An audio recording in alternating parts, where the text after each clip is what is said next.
Where's. Welcome to the Damu Kiwe conversation. Oh, I forgot to hit the damn Instagram. My bad. Let me turn IG on. You know what I'm saying? Everybody on IG, you can go to YouTube or you can go to Twitch at Active Chucks and get the content. We definitely got the content today. Well, I think we got the content. It was taking all long to upload. So we finna check that right now. I pinned the link for YouTube, Twitch at Active Chucks so that y'all be able to go there. You know what I'm saying? And for those who didn't know, you know what I'm saying, they tripping, bro. They still ain't uploaded. I got something for them, though. We'll just go into the StreamYard and play it from there if need be. But in the meantime, in between time, what's up with my good people? What's up with my good people, man? Let me see what they got. Yeah, they BSing on releasing the thing, so that's cool. What we gonna do is we gonna go over here.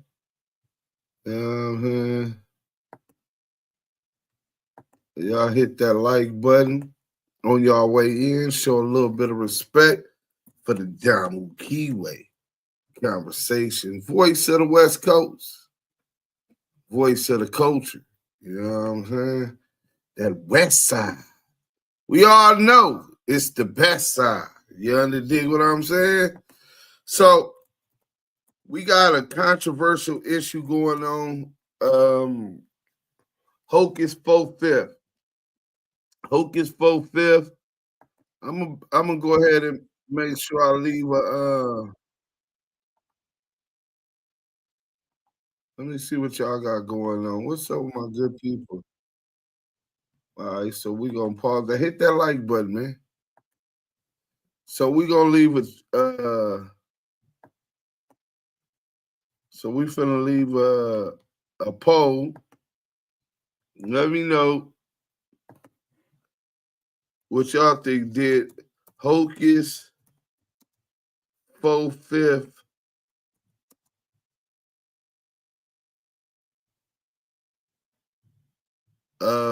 start a positive trend?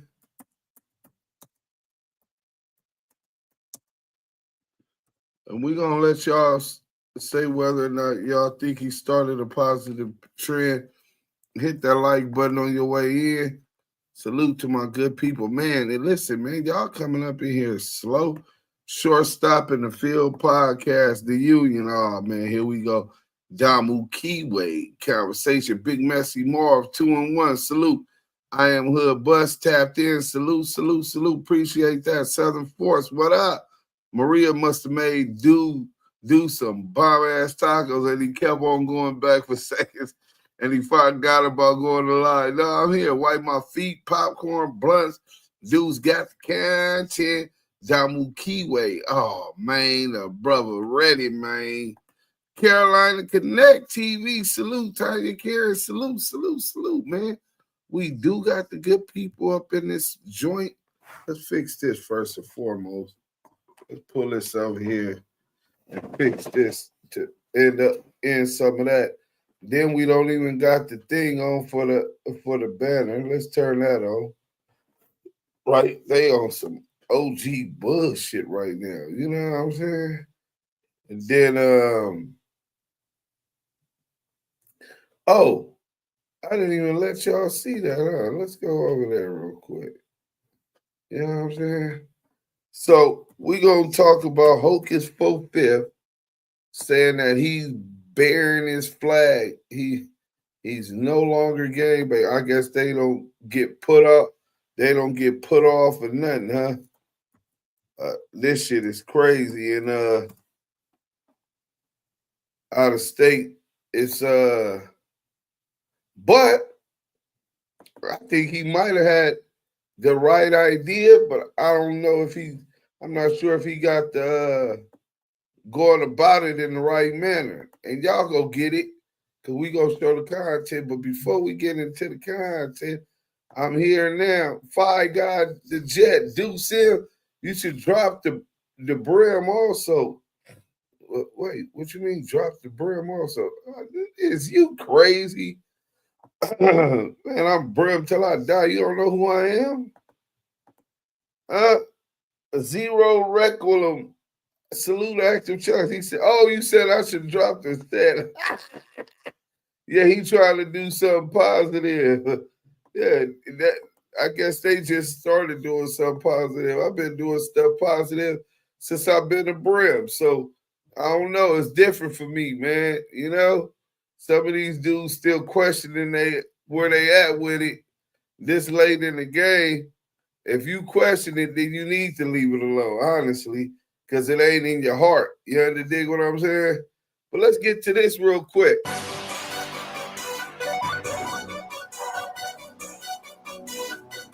I want this shit banging in my headphones. You understand me?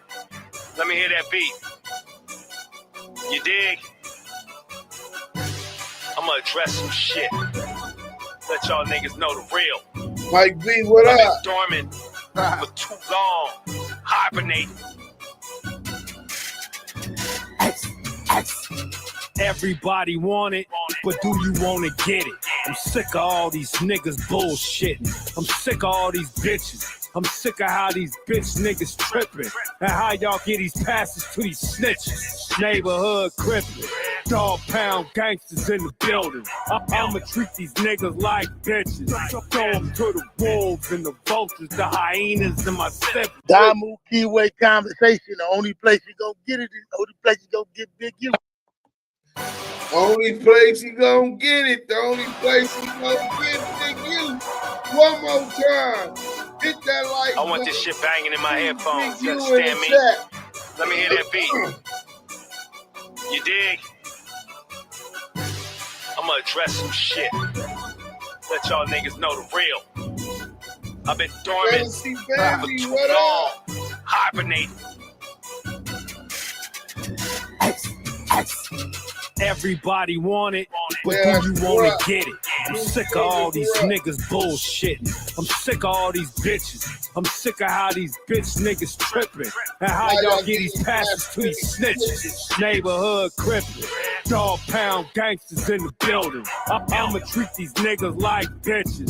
Throw them to the wolves and the vultures, the hyenas and my siblings. Damu, Kiwe conversation. The only place you gonna get it is the only place you gonna they get say Big they U. really living. Membership. And that's so befitting of an intro. Deuce him featuring Corrupt, Young Gotti, membership. You know what I'm saying? Free Big U in the chat. Hashtag ETE. You know what I'm saying? Membership, the power of membership. Now I can show you the power of membership. You know what I'm saying? I guess these people don't understand or didn't realize the power of membership, right? I gotta leave here. Hold on. I went and got the wrong shit. Hold up, library. Boom. Damn, that shit 2 hours. Fuck. We gonna have to get into it though. Let's get to it, man. So we ain't gonna waste no more time. Hit that like button, man. We got the content for y'all. Let me see who all up in here, man. Hocus wasn't talking to LA. Adam Bozo ass said, we don't drop flags in LA. Adam's a bozo, super bozo, bro. I'm with you on that. I don't think Hocus was talking about LA. Only one who mentioned some over here was Styles P. And salute to Styles P, but it's not what you say, it's how you say it. And you don't say better do nothing. Niggas don't take no orders like that. Damu and Kiwe conversation, even within their own set, let alone some niggas in New York. Damu and Kiwe conversation is back at it again with the best content like no other. Welcome and subscribe and lace up your active chucks. Adam Kurt next up. By God, the jet, I like that. Free Big U for sure, man. You know what I'm saying? Banglick Hocus clearly said, give LA back they sets. Oh, yeah. See, he said, give LA back they sets. Hey, listen, man. It definitely sound like they was if we can get started right here.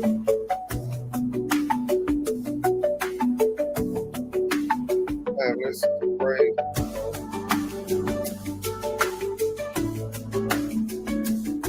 I gotta get y'all to watch it on here because the upload ain't Where's welcome to the Damu Kiwe conversation.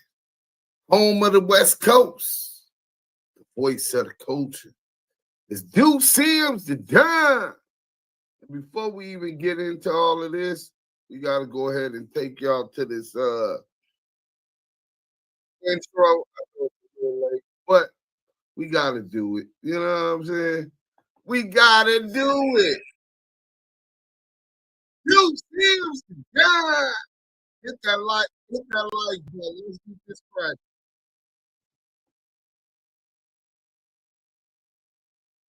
Oh, y'all can't even see it, huh? I want this shit banging in my headphones.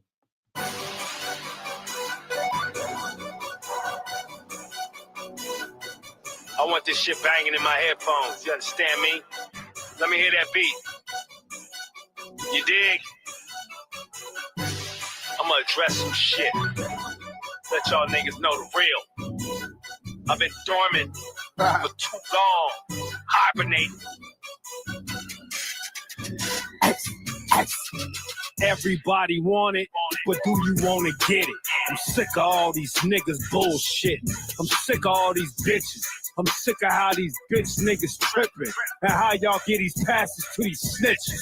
Neighborhood crippin', dog pound gangsters in the building. I'ma treat these niggas like bitches. Throw them to the wolves and the vultures, the hyenas and my step. Damu Kiwe conversation. The only place you gonna get it is the only place you gonna get Big U. Only place you gonna get it. Only place you gonna get Big U. So we having a Damu Kiwe conversation today. Hocus 45th. Hocus 45th. We got to get an interview. Hocus 45th, when you see this, go ahead and tap in with me.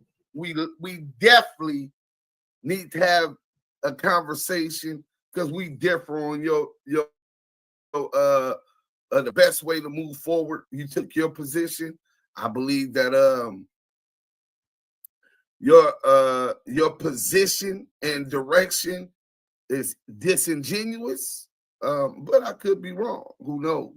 But I would love to question you to get further insight in an interview and to have this conversation. But in any event, you from New York and the New York guys are feeling a certain way. Let's get right into the content. Y'all hit that like button. It's like taking your chucks off at a gangster's front door. Let's get into this real quick. Sex, money, murder. Shout out to the whole Bronx. He starts a drop your flag challenge. And it's catching a lot of steam in the streets. A lot of people are falling in line with this situation. But there's some out there that might not want this to go down. Yeah, there's some colonizers out there that make money off the gang violence, and they want it to continue. Let's talk about it. This is Harlem legend, no cat, no trap, no trap. Oh, this is Harlem legend, no cat, no trap, no trap. Hey, this is Harlem legend, no cat, Harlem legend TV. We the realest on the screen, breaking down the culture, keeping everything clean. Hip hop stories raw, nothing in between. From the block to the world, we chasing a dream. See the world through a lens so wide. Every hood story, every truth they hide. I'm the pulse of the block where the truth resides. Harlem Legend TV where the realness abides. Harlem Legend TV where the realness abides. Harlem Legend TV where the realness abides. Yo, yo, yo, yo, yo, yo. What's good, YouTube? It's your boy E-Oil, aka the Harlem Legend, man. If you're new to the channel, if you're old to the channel, do me a favor. Smash Shout out that like Harlem button, Legend, subscribe to the too. channel. Make sure you set your bell notification so you know when I'm dropping a video, man. I gotta be real, y'all. It's getting nasty, and New York City should be in an uproar. Yeah, I'm gonna say that again. The whole New York City should be in an uproar. Shout out to Hocus 45th. Shout out to the South Bronx. Shout out to Castle Hill Projects. Ex-gang, ex-blood gang member from Sex Money Murder, Hocus 45th, has started a challenge. Yeah, a drop your flag challenge. And when I say it's getting a lot of steam behind it, a lot of people are starting to pick up and drop them flags. Yeah, he's calling out all the OGs. Everybody. He's calling out all the OGs across America, across New York City, to drop your flag. Pay attention to what he has to say, y'all, because it's very important. It's very important. We gonna see who the real ones is now, y'all. Pay attention. We're gonna do it together. I'm starting to drop my flag challenge. And for all the brothers that want to do it, that have been hitting me up, or that didn't even say nothing to me, I'm gonna need y'all to step forward and put your best foot forward, and take that leap and lead the way. Because there's y'all got a lot of influence. I know, because I speak to y'all. Y'all got a lot of influence, and there's a lot of brothers follow y'all down this path. If y'all just lead them down it, they just don't want to be judged, and it's okay. It's okay to not want to be judged, to be something for so long and not want to let it go. It's okay, but you gotta know what's good for you and what's not. And we all know, we all watch every single day. Every single day we watch it play out. There's never ending cycle of Ricos, conspiracy, murder. Gotta stop. It start with us. This is the time. This is the era to do it now. In the era of viral social media, where a post like this could get shared, and I need y'all to share it around the world, and to show the world that all the big homies from these gangs is dropping the gang and saying we dropping our flags. And this is how you do it. I renounce the gang, and I stand in solidarity, unified under brotherhood. That's what it's about, brotherhood. So we stand unified. I'm all about the brotherhood, but no, Hocus, that's not how it was done. And then New York, y'all gonna catch, listen, man, this is not how it's done. Go get your put off. You're 31. I don't know, Sex Money Murder was kind of like Renegades, right? So I don't know if they did 31 or what, but that's under the East Coast structure of blood. You got to get your court off the same way, blood in, blood out. So you need to get your 31. Second of all, brotherhood, I'm with you on that.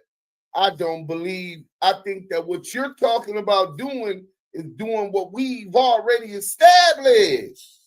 Shout out to Jersey. The Damu and Kiwe conversation. Okay, they do it. Making sure we save lives for the kids. Me and Big U been doing it. Let's get back to it. Solidarity under brotherhood. And I do want to give a shout out to my brother 730. Thank you. My brother 730 gave me this idea. He gave me this idea, man. Me and 730 go back, bro. We was on Rikers Island together fighting for our life. So all the real solid brothers that's watching me do what I do, they know, like, nah, that's a real one. And he's right. And y'all know I'm right. Go look at go. I want you to do me a favor. Go watch your little sister come back and forth from school. Watch her do her homework. Go look at your daughter, right? Don't say nothing to them. Just watch her run around the house, and as soon as you come through the door, jump on your arm, Daddy. Go watch your mother as she walk back and forth from the grocery store. Cook dinner. Just want to come home and watch her television shows. And you tell me, is there anything out there that's more important than staying home, focusing on protecting that family? It that's might what it's be. about. And you know the answer is there is nothing more important than that. So whatever agenda the gang got going on, it's going to lead to a path of destruction. We know that. It's going to lead to a RICO. We know that. So this is the Drop My Flag Challenge. I need y'all to make this go viral. Y'all got to keep in mind, this is a man that stood the test of time. Yeah, he played the game. He played everything by the rules. He stood tall. He went to jail and sat there, went to trial and won. Yeah, he actually was locked up for the game. To keep it 100, I think everybody needs to get on board. Only the real gonna get on board with this. And he's getting a lot of support. You heard Styles P, one of the guys that's actually supporting him, raised up in the youth. What's real to you ain't necessarily real to me and a lot of other brothers. We believe that we've established an organization that was made up of multiple villages across our inner cities where it originated. The Bloods, the Crips, the Brims, the Gladiators, Slauson Boys. All of these organizations, most of which no longer exist, but the Bloods and Crips do exist. So it's not what you do, it's how you do it. I remember, well, I'll get to that in a minute, and maybe we can better give them some understanding because it seems like they're lost. They have no guidance. And this is a reflection of big homies like y'all saying here. Let's go. Salute to my brother Hocus 45th. Some run the race, some take a journey. He is going to receive backlash because the movement is forward. Send him a salute because I sure as shit do. You can play little man's games, which involves caring about yourself, or big man games, which involves caring about the youth. I love what Hocus 45th is doing right here. Shout out to the whole South Bronx. Shout out to Castle Hill Projects. Y'all already know what it is. He's even getting support from Ice-T. Yeah, Legends. Legends is giving him support. But there may be some that just don't want to see you do good. They want us to keep destroying each other. They want the chaos to continue because this is how they make their money. Wait. Adam22. You heard? I got to keep it on. So you're saying that the only reason that the brothers is destroying themselves in New York with the gang violence is because of the Bloods and Crips. Don't they got woes and Cho? The Bloods and Crips are together. The woe.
Hey, look, don't be mad at me. Don't be mad at me because it's bigger than us. It's designed for us to destroy each other. Think he's talking about the powers that be, fear Black Messiah. I'm glad that we back. Let me get this back on for y'all. I accidentally turned off the damn Wi-Fi. I gotta run Levi out to the bathroom. But I'm gonna get back to playing this for y'all, right? And then I'm gonna take him to the bathroom, and I'll be right back. You know what I'm saying? So Hocus 45th, y'all know that. Hold on, let me fast forward it.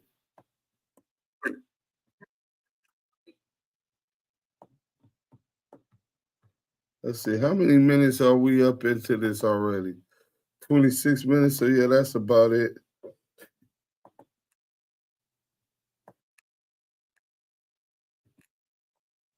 All right, there we go. Hold on, let me back that up.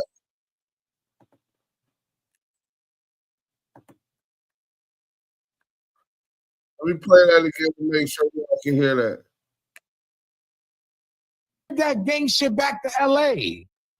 I think everybody should be in an uproar in the and say, get that gang shit back to LA. Hey, listen, they want to be innovators so bad. They picked that up. So is the issue really with the colonizer or just LA, period?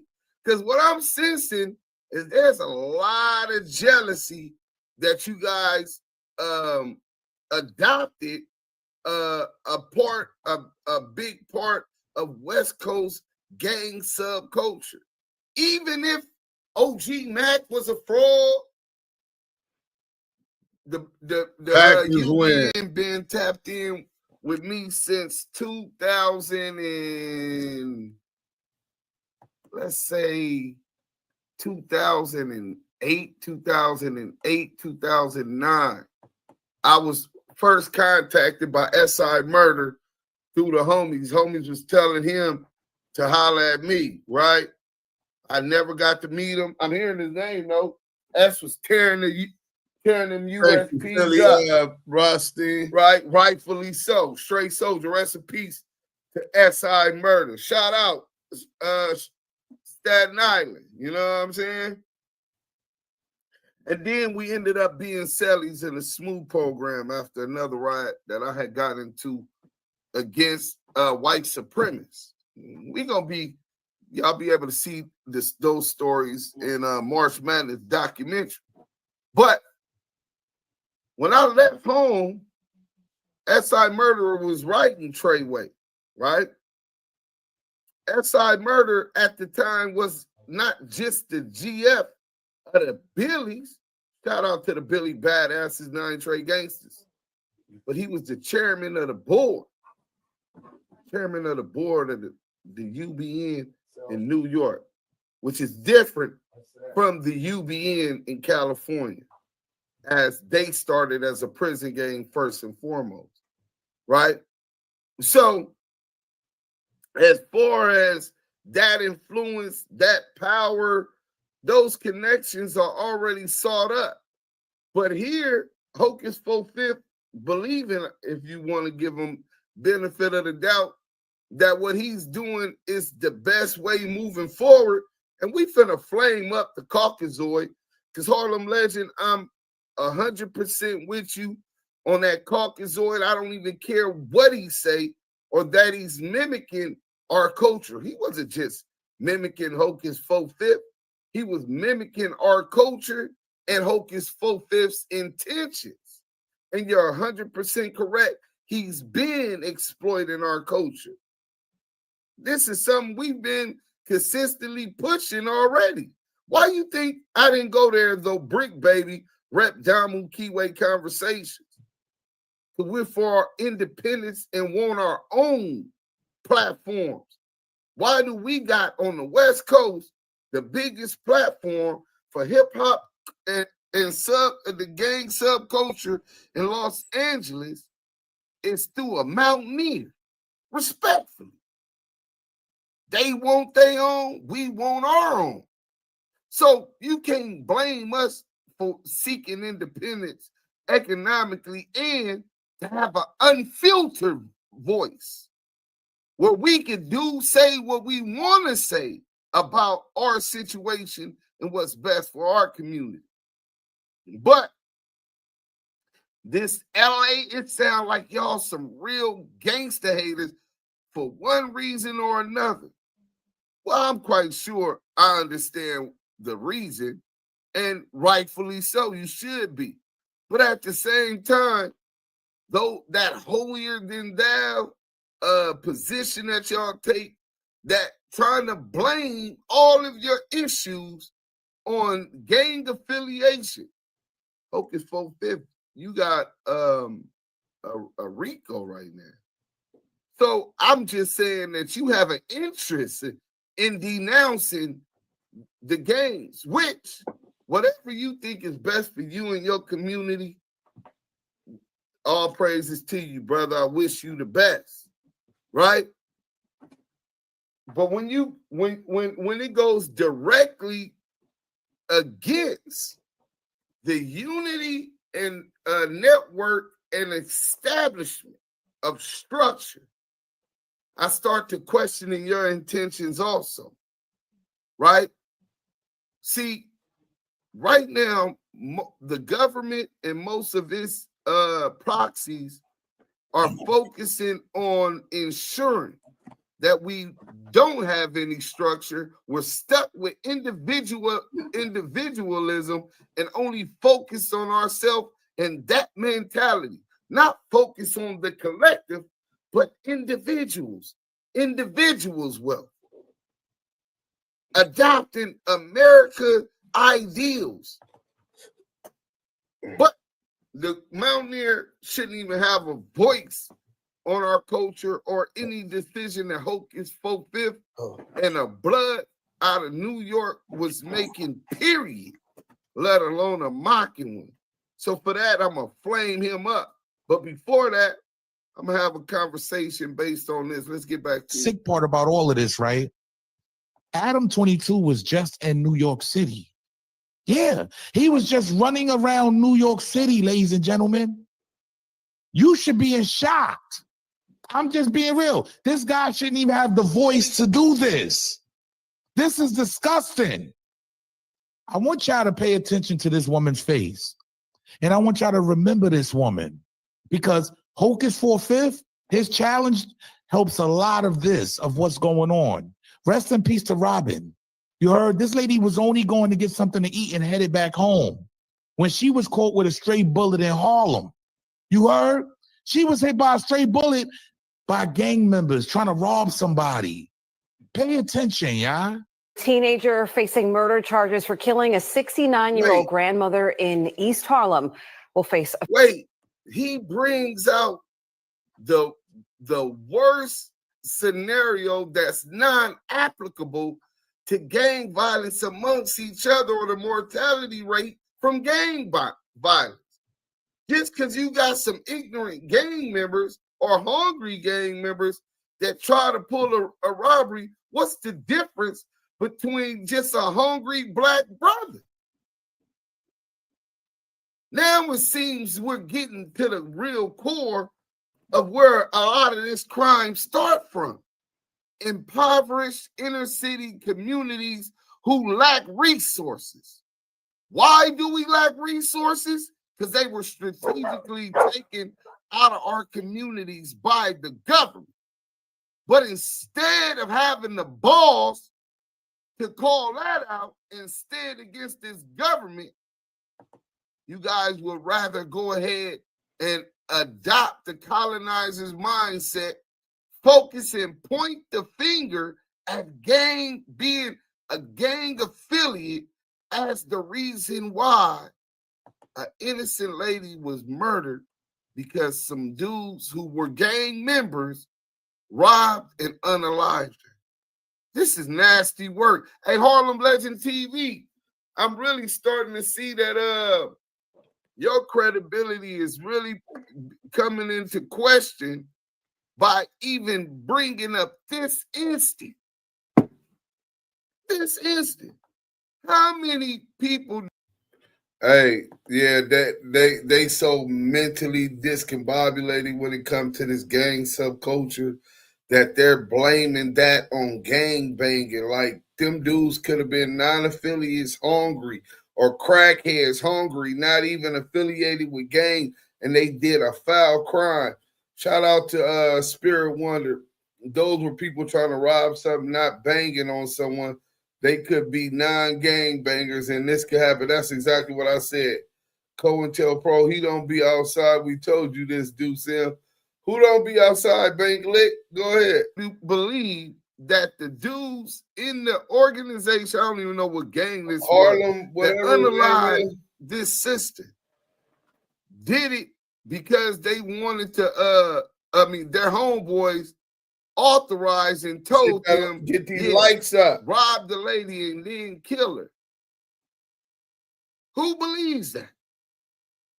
So if it wasn't done at the direction of the gang instructing them to kill her, robberies aren't going to stop, bro. Especially with the poverty rate continue to grow, especially with the lack of job losses on this monthly report under this administration. And it's only going to get worse. So now, us same dudes from the community, from the streets, who understand and had in the mentality, we got to do whatever we could do to feed our family, whether that was pitching on the block, whether that was pulling licks, stick up kids, whatever we was doing, robbing banks and credit unions, working the plastic and checks, whatever the next man hustle was, we never knocked it because we know we're coming from a position of survival. So now we look like hypocrites, knocking the next man because of how he hustled. Condolences to the sister that was unalive. Obviously, this is uncalled for. A robbery turned to a 187 of a woman, an innocent woman, is never, I believe in justifiable murders, but this isn't one of them. But to try to utilize this to push the narrative that y'all doing Harlem Legend TV, y'all on some other shit, bro. Federal judge Faisal McCants kept his head down as NYPD detectives transferred the 18-year-old into federal custody. Police say that he was one of 3 men who robbed a suspected drug dealer last Wednesday. That led up to a barrage of bullets being fired just as Robin Wright, who was using her walker at the time, headed home from getting lunch. Understand what's going on here, y'all. These dudes are shooting reckless out here. Hocus 45th, getting these guys to drop their flag is a major step. I don't understand why this goofball. Yeah, see, you got to understand. He runs a podcast, 21 Jump Street, where these guys go over there and embarrass themselves, where our kind go over there and embarrass themselves. He makes millions of dollars off you guys, if not hundreds of thousands. At the end of the day, I'm all about saving our people. You heard? Because these are 18-year-old kids that's running around here with these hammers and hitting innocent people, innocent bystanders. Now, he just lost his life. Allegedly, he did it. But he's 18, a gang member. This is nasty work, y'all. I got to keep it all the way real, man. I'm all the way with Hocus 45th, 100%. Drop y'all flags, y'all. Encourage yourselves. All the big homies. Encourage the little homies by dropping your flag. Yeah, the leaders at these gangs, the leaders. I'm encouraging y'all to drop y'all flags. You heard? Show the youth that you're trying to make a difference. Shout out to Ice-T. Shout out to Styles P for supporting this man. I got to be real, because it's only going to get worse when you got dudes like Adam22 that don't want to see you do better. You heard? He literally want to see us keep on killing each other. He literally want to see us keep going at each other so he can have something to talk about on his podcast. Don't fall into the trap, guys. I got to be real. It's a nasty game being played. Shout out to the South Bronx once again. Shout out to Hocus 45th. I encourage everyone to join in solidarity. You heard? The time is now. It's way too many senseless murders. Rest in peace to Robin once again. Rest in peace to this grandma, this mother. I just hope things can get better, man. And people would really just start blocking out this colonizer. Start blocking this guy out. He shouldn't even have a voice to say nothing like this. The disrespect is at an all-time high. But hey, Right. who am I? Look, I don't make the news. I just break the news down. Make sure y'all get in the comment section. Yo, it's your boy E or you, aka the Harlem Legend, man. Make sure y'all get in the comment section and let me know how y'all feel about this whole situation. I appreciate dudes like Hocus 45th that actually played by the rules. Yeah, and he's coming out saying, because he's somebody. He's somebody that was in these gangs for real. Hopefully he can encourage the youth, everybody to follow suit, because it's only getting worse out here, man. Salute.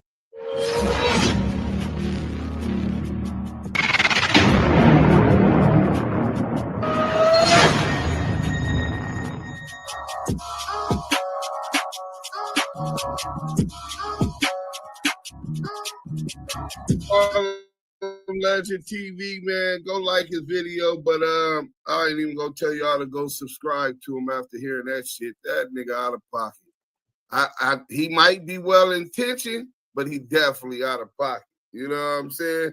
So first and foremost, you worried about what's with the kids, doing what's best for the kids, right?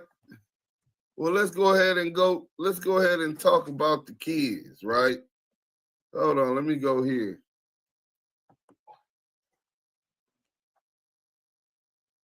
We're gonna go here real quick.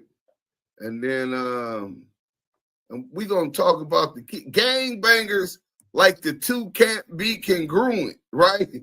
Like dudes that's a part of these organizations that the city councilman and the law have labeled gangs. These organizations, I don't know about the organization Hocus 45th claim, but the organization that I joined was labeled a gang by the city hall and the police. They never called themselves gang members till they heard it so much, then they accepted it. So we're gonna get into this, helping the gang.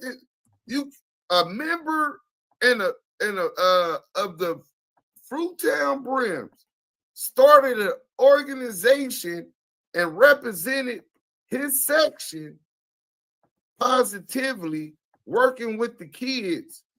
So shout out to Big Messy Moore. I'm gonna make y'all watch this before, because I know y'all want to hear me flame up the Mountaineer, right? Let's get to this. It's out in Vegas. AC. That's Active Chuck's. Active Chuck Charitable Org presents Back to School Supply Drive. We're in Las Vegas, Nevada, Pearson Community Center. As you can see, we got backpacks, we got pens, pencils, glue, compasses, crayons. So bring your kids out here. We're here to show you that we do care about the community, and specifically we care about our future, which is with the children. So we partnered up today with Val TV Network. Shout them out for partnering up with us with this event, so we can send that exact same message. Get your kids out here, stay in school. Get your kids out here, man, and we out here from 8 to 1. So we already out here. Pull up. Active Chuck Charitable Org. Do sales.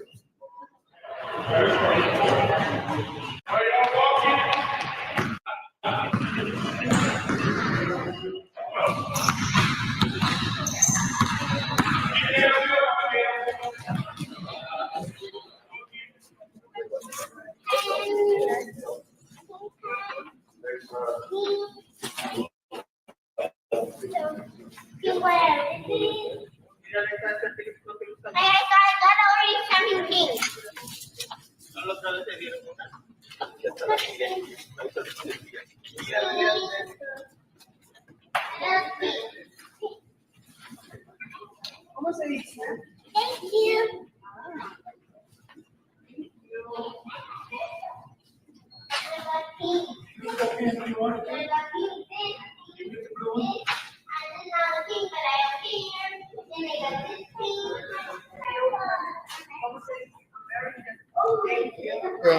What up?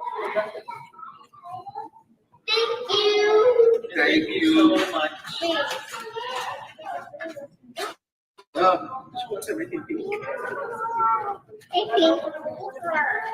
Those are the light-up rulers. I want a private.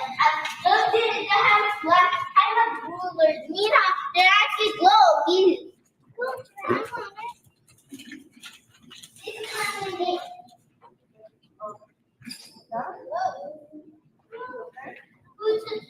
Well, I already know, John G. Salute, bro. All right, thank you again.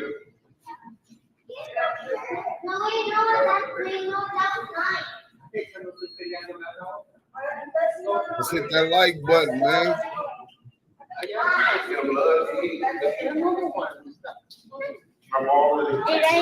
Miguel say, dude, you sound dumb as fuck.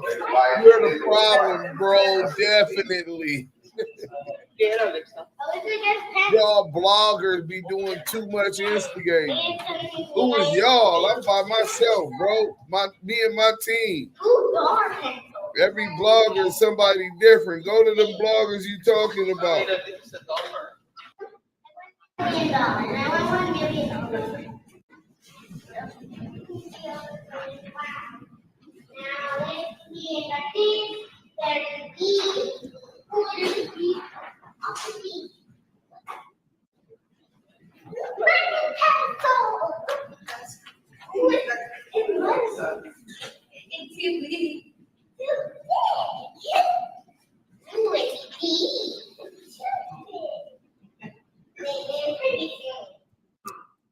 Like this? I don't know what it is. What is it?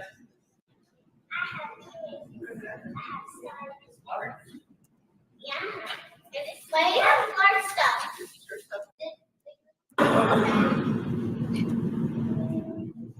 Maybe a new one. Pretty cool. So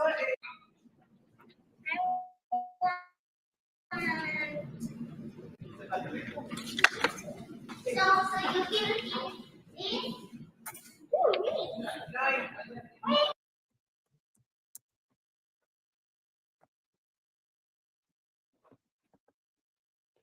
And what's going on? Communities in Las Vegas. Shout out to Clark County School District, Las Vegas, Nevada. We're at Pearson Community Center, which is on the historic west side of Las Vegas.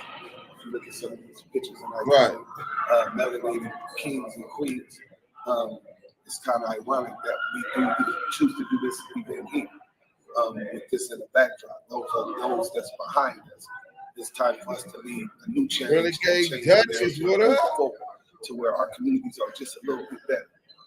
One of the main things that we suffer as a community is a disproportionate education to, and we talk about in context, to comparison with their white counterparts. When you get to talk about corporate America and being able to compete in corporate America for job positions and or business, we already start at a disadvantage. The redlining in the school districts allocate in the property taxes from within that community, allocate how much money is going to go to these schools.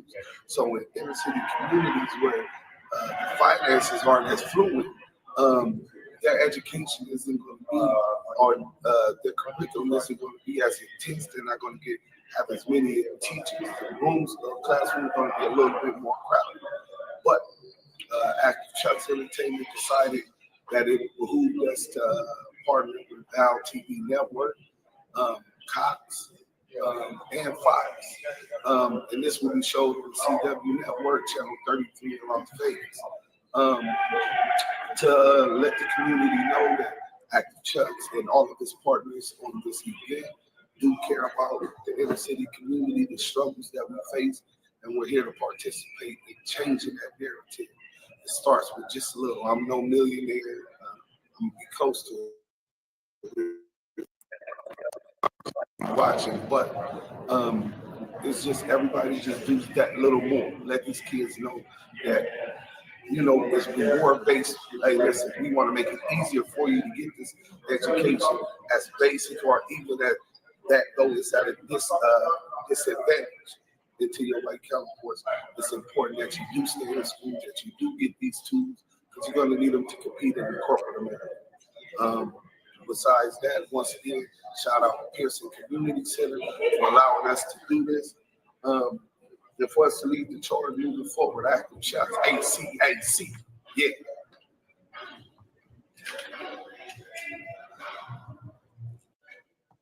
All right. Stu Sims, Active Chuck, charitable organization, president of the board, CEO of Active Chuck's Entertainment. I'm here with Jay Sean and Brian. And Brian, two young brothers, melanated brothers out of the Las Vegas area, and with the AAU traveling team for volleyball. So tell me first, and then I ask you the exact same question. What's your experience been like playing volleyball as a melanated youth?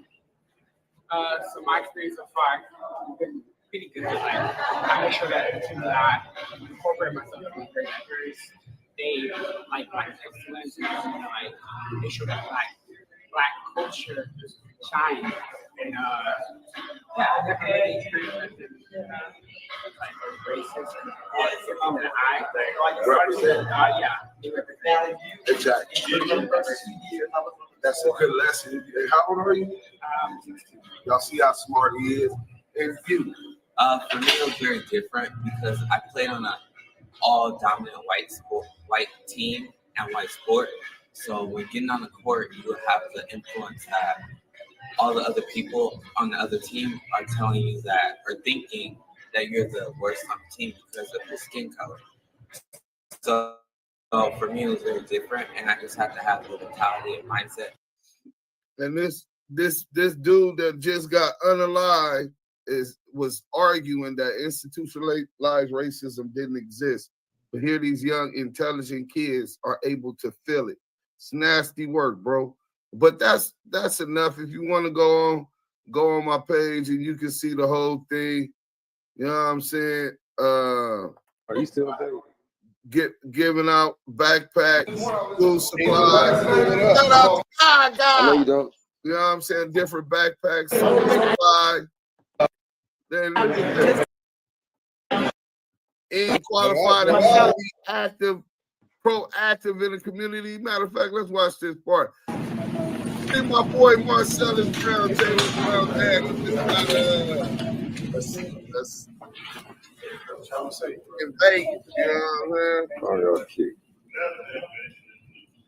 Thank you, Fantasy Bambi.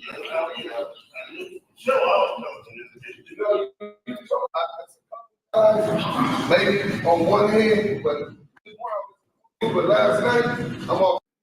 I know you don't. Time together. Listen to what G-Mac said. Let me pause this real quick. Let me pause this real quick for G-Mac.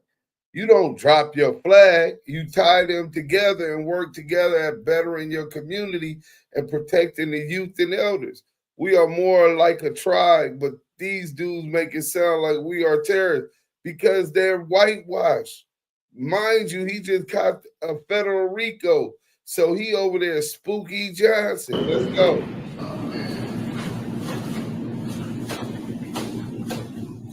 Look at Big Messy Marv. What's the name of your foundation? Active Chuck Charitable Board. Okay. Moon Champ Foundation. I'm here with Marcellus Brown, and I am so impressed. Tonight was just wonderful, a great crowd here at the Westgate here in Las Vegas, Nevada. And thank you for bringing it out here. We have Mr. Reed and Rob, Kevin Newman, all that was there. So thank you again. We definitely want to do this again. I want to do it again. Praise Jesus, please let me do it again. Thank you so much. Thank you. All right. Hi, Valerie. I'm here at the Westgate. We just finished up the new champ boxing with Kevin Newman on the main event and Zapata on the co-main event. I want to thank Marcellus Brown, Mr. Reed, and everyone that had a chance to come here and enjoy this wonderful fight. This is what Las Vegas is about. This is the World Championship Boxing. This is the entertainment capital of the world. And I want to thank you all for joining us. I'm around town with Chill Spot, on Val TV Network. Hello, my brother, Chill Spot. We want that new champ. We want to put it together right here in Las Vegas. We like to put Marcellus Brown. One more time. New champ down there. And I am standing here with two gentlemen. I mean, they're legends, living legends because of what they pursue, and that's gold. That's anyone in life that can want to. Living legends. She doesn't know me from gangbang.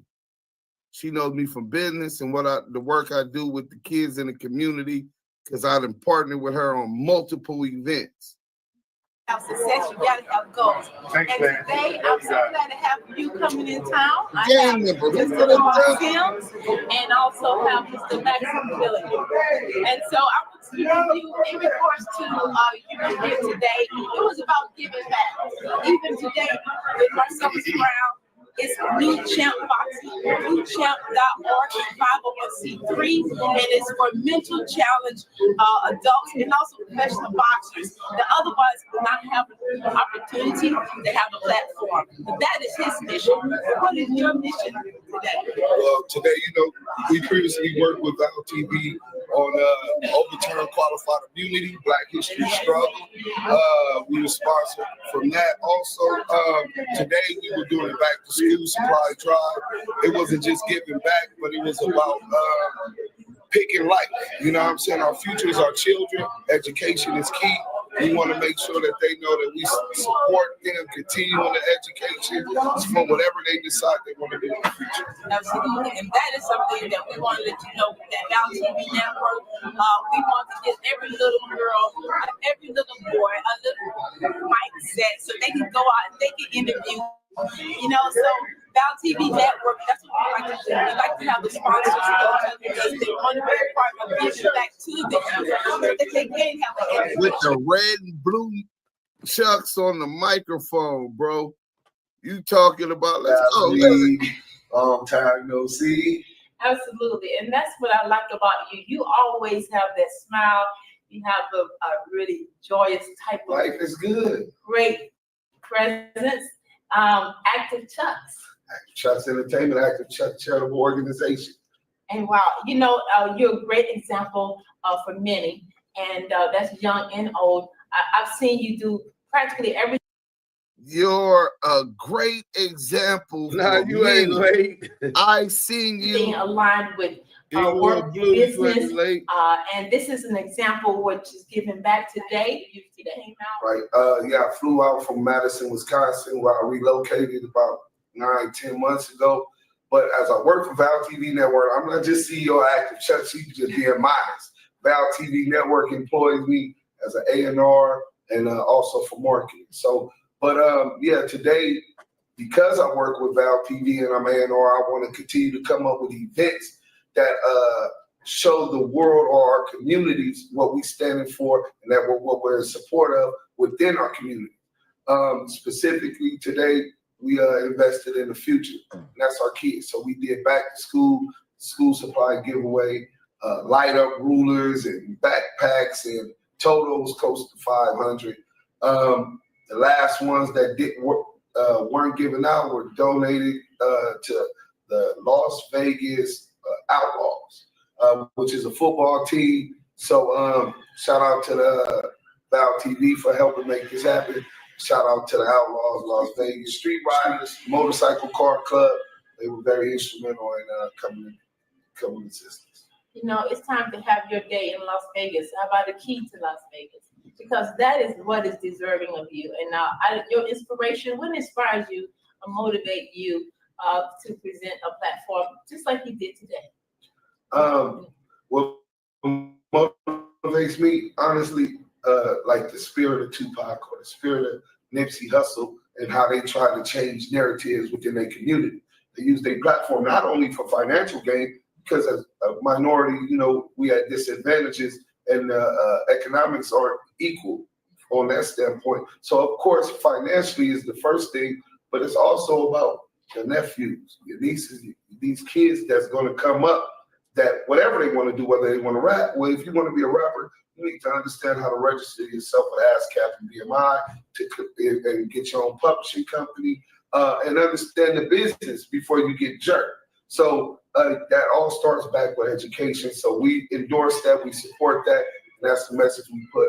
Right, and with that too, because you are also a rapper, a writer, a producer, you have all these platforms, but this is something that you actually have been able to bring together and connecting with actually giving back. And it seems like you're reaching to the point where the sky's the limit here.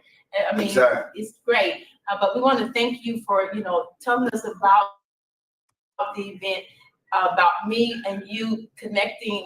Every time I ask you to do something for me, you always had done it. And then also the artists that need to, actually have, polished, need to be polished, and you're able to connect with that. That's the reason why you are the A&R.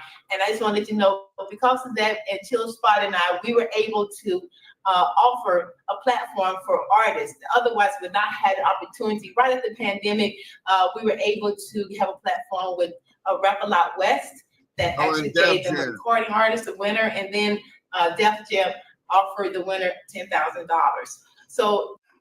So these are the type of events Active Chucks is putting together. Shout out Val TV Network. This is the type of stuff that we're talking about, brother. So you being a gang member, as they said, then that doesn't prevent you or limit you to a life of crime. That's what they project. It's dudes from Fruittown Brim who never shot or beat up a Crip, well, they probably fought him at least, right? Or got jumped by him or something, right? But it's not what you do, it's how you do it. Just like when you were supposed to be active, you gonna have niggas that's gangsters and you gonna have niggas that's busters. You're gonna have people that do and play the part in crime and the role of putting in work against other gang members, and you're gonna have those that are trying to build. So we're gonna go back and show another video. While I'm setting this up, I'll tell y'all more about SI. So SI used to get so much mail every day when we were sellies that while he's writing the book Treyway and Omar's Revenge, he'd be like, Deuce, can you read some of these letters, bro? I ain't got enough, and just basically sum it up. I don't got enough time to do all this. I'm knocking this book out. I'm doing legal work, all kind of other stuff, right? Sending out messages to different brothers, handling finance, sending things to his mom and other homies. I think at that time it was like P Banger and 1090. You know what I'm saying? If you know, you know. So he had brothers that were going to college, studying business. Brothers going to college, studying administration and justice, to become lawyers, to become politicians, so that they could change some of these laws that targeted our communities. These are the type of things as an organization we can focus on and direct things. But you untying those connections, that organization, that structure, believing that you're doing the best thing for the kids, takes away an organized, singular voice. It's nasty work, bro. Let's go. We're gonna show you some more. This is what gang members do. An active gang member that was a gang banger. This is what he does today. Let's get to it.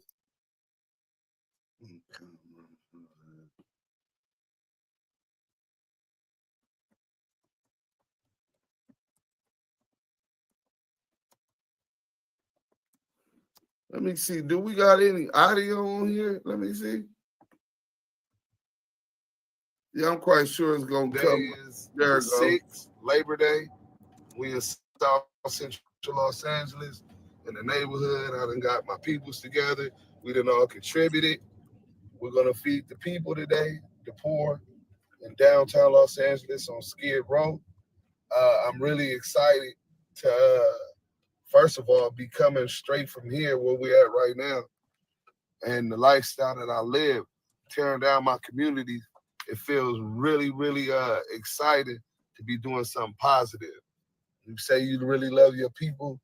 Well, I love mine, and I'm going out my way, sacrificing my time, taking a class to get a food handler permit.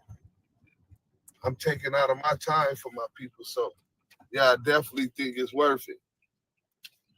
So, I took the food handler class online, took it out of my time. When I'm doing all kind of marketing plans and sophisticated research, these people don't know that they're going to get a hot meal today, you know?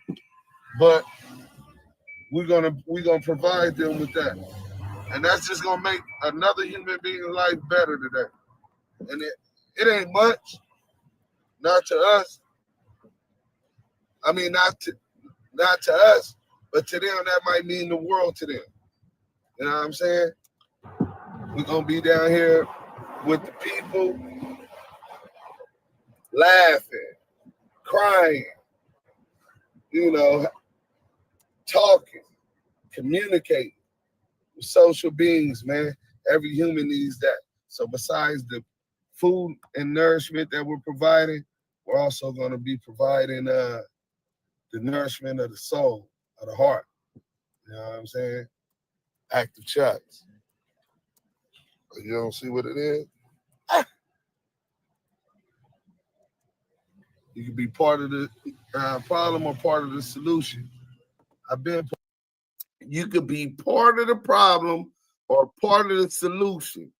Your representation of your flag depends on you, and we're going to get into history too.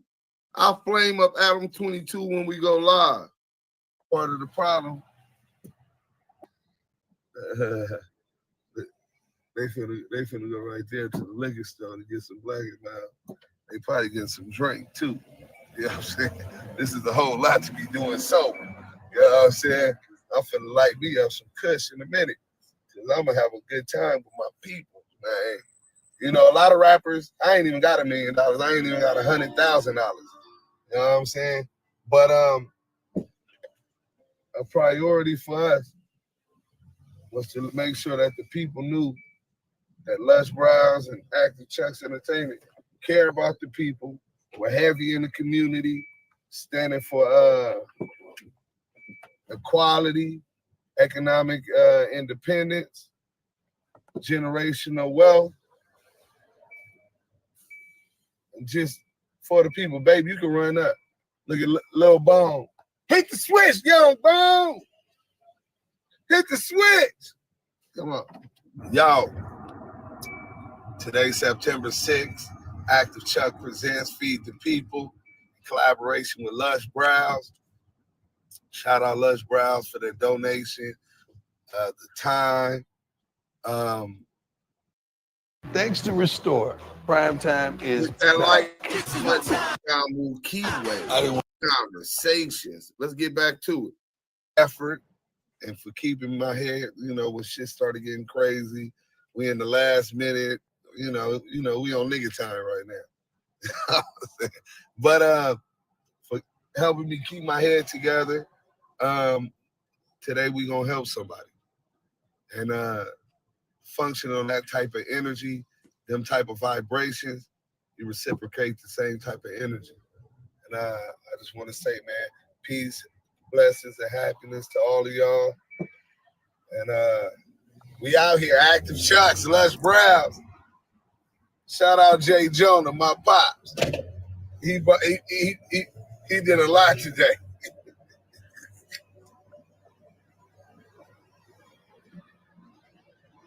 Okay.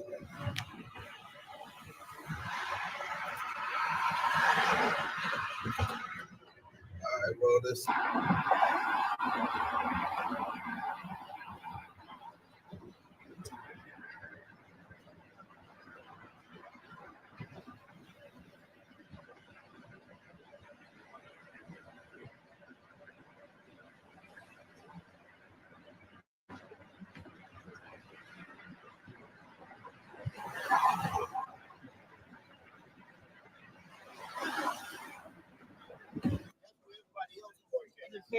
It'd be easy to pull off in the active chuck. You know? The boys come through. And we gonna feed the people, man. Let me go through here, man. God bless you, brothers. God bless you, brother. We appreciate y'all coming out, man. We out here for y'all. I represent Active Chuck Charitable Organization. It's also an entertainment company. My future soon-to-be wife is CEO of Lush Brown. She came from Wisconsin. You understand what I'm saying? Because we can't depend on the government. We only can depend on the people. So y'all is this one. Shoe cam. Shout out T-Top. These is gangbangers. Shout out Nino Brown. Shout out T-Top. You know?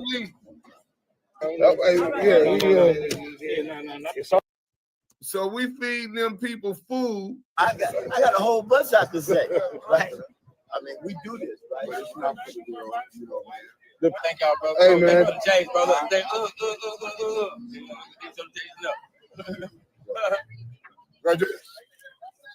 Get on it. Huh?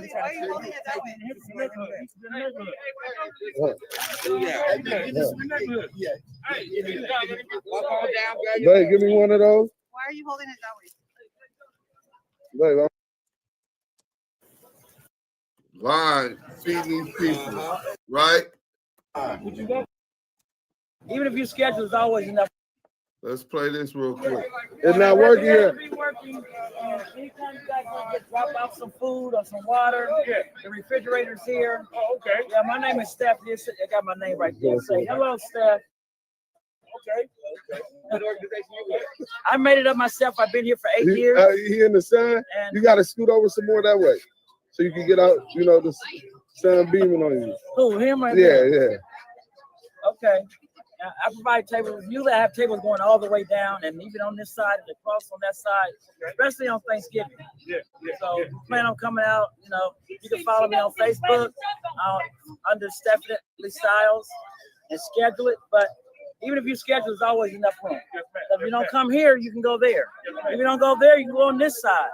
And then we got around the corner. All that's what I do. Thank you. Y'all gonna get some extension cords from electricity around. We're gonna get a solar panel. Done with it. Les Brown, working hard, dedicated her time. She came all the way from Wisconsin to do all of this for y'all. You want to fold? He was Go Cascade.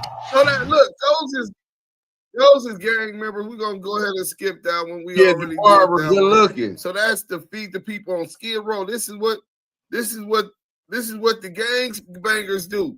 This positivity. You still gang members, but they still build in the community. Try to limit, and then we gonna get to more stuff. Don't stop. This ain't just a one-off. This is what we do. Like the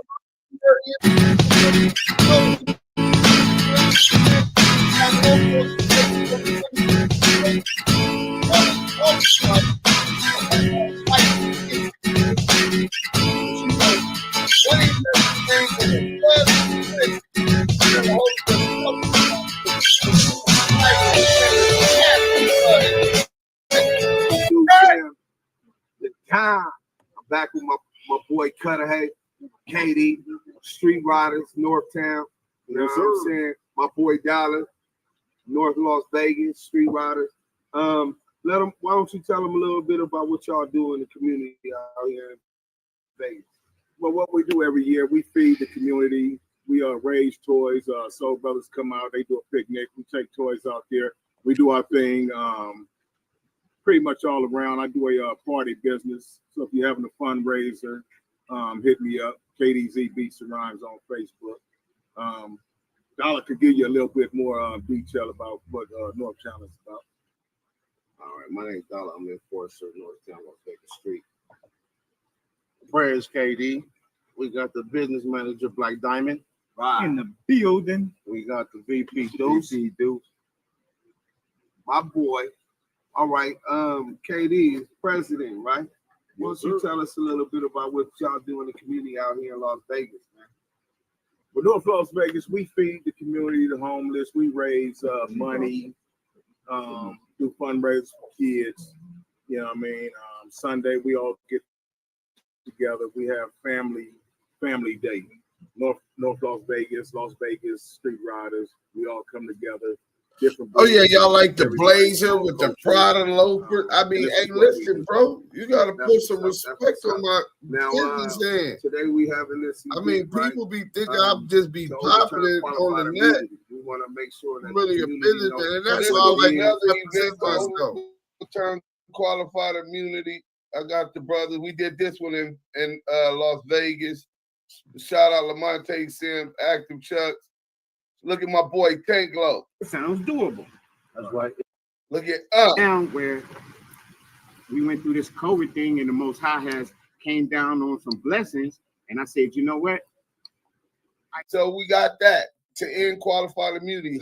Hold not just our people accountable, because we're doing that within the community, but the whole dirty cops who unalive people like Eric Gardner in New York accountable.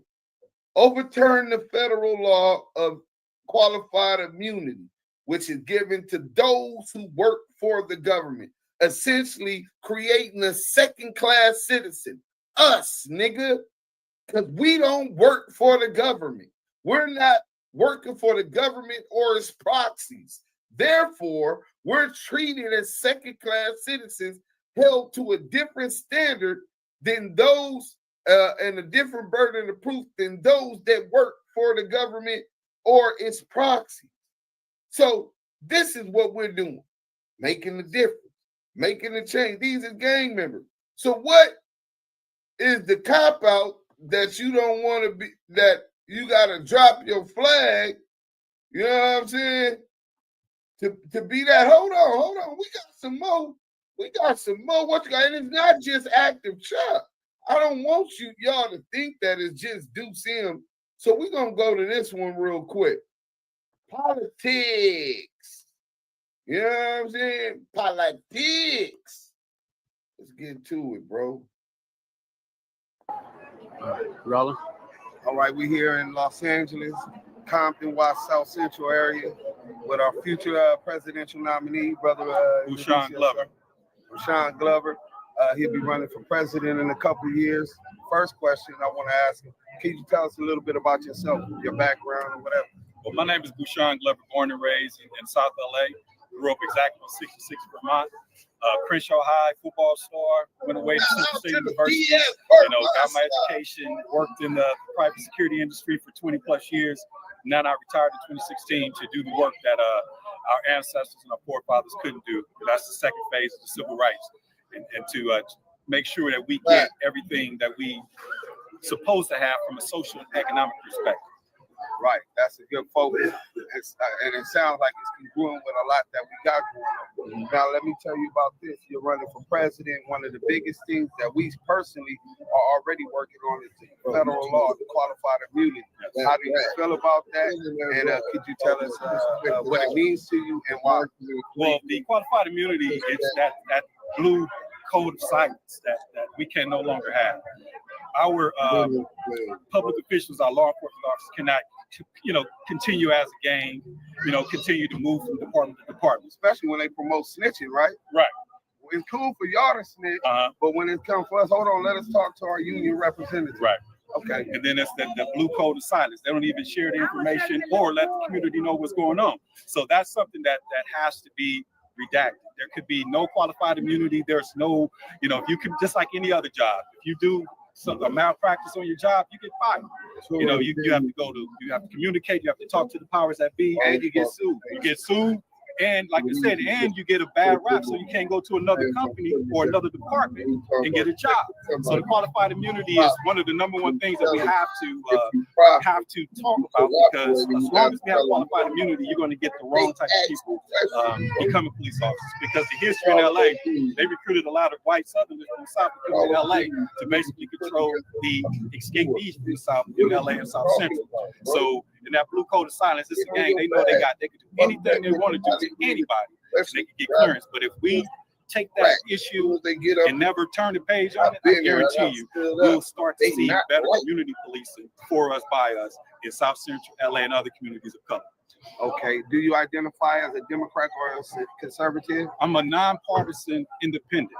And Okay. we need more of that. Nonpartisan independent. But one thing you said, a Democrat or conservative. No, it's not a Democrat or conservative. It's a Democrat or Republican. Right. Okay. I'm a black man. You're a black man. So we're pretty much conservative, but we nonpartisan independents. We don't do the two-party system, because one thing that I learned at an early age, only the dark side deals with absolute. If you got to just one or the other, God ain't in there. God's not in there. That's really enlightening.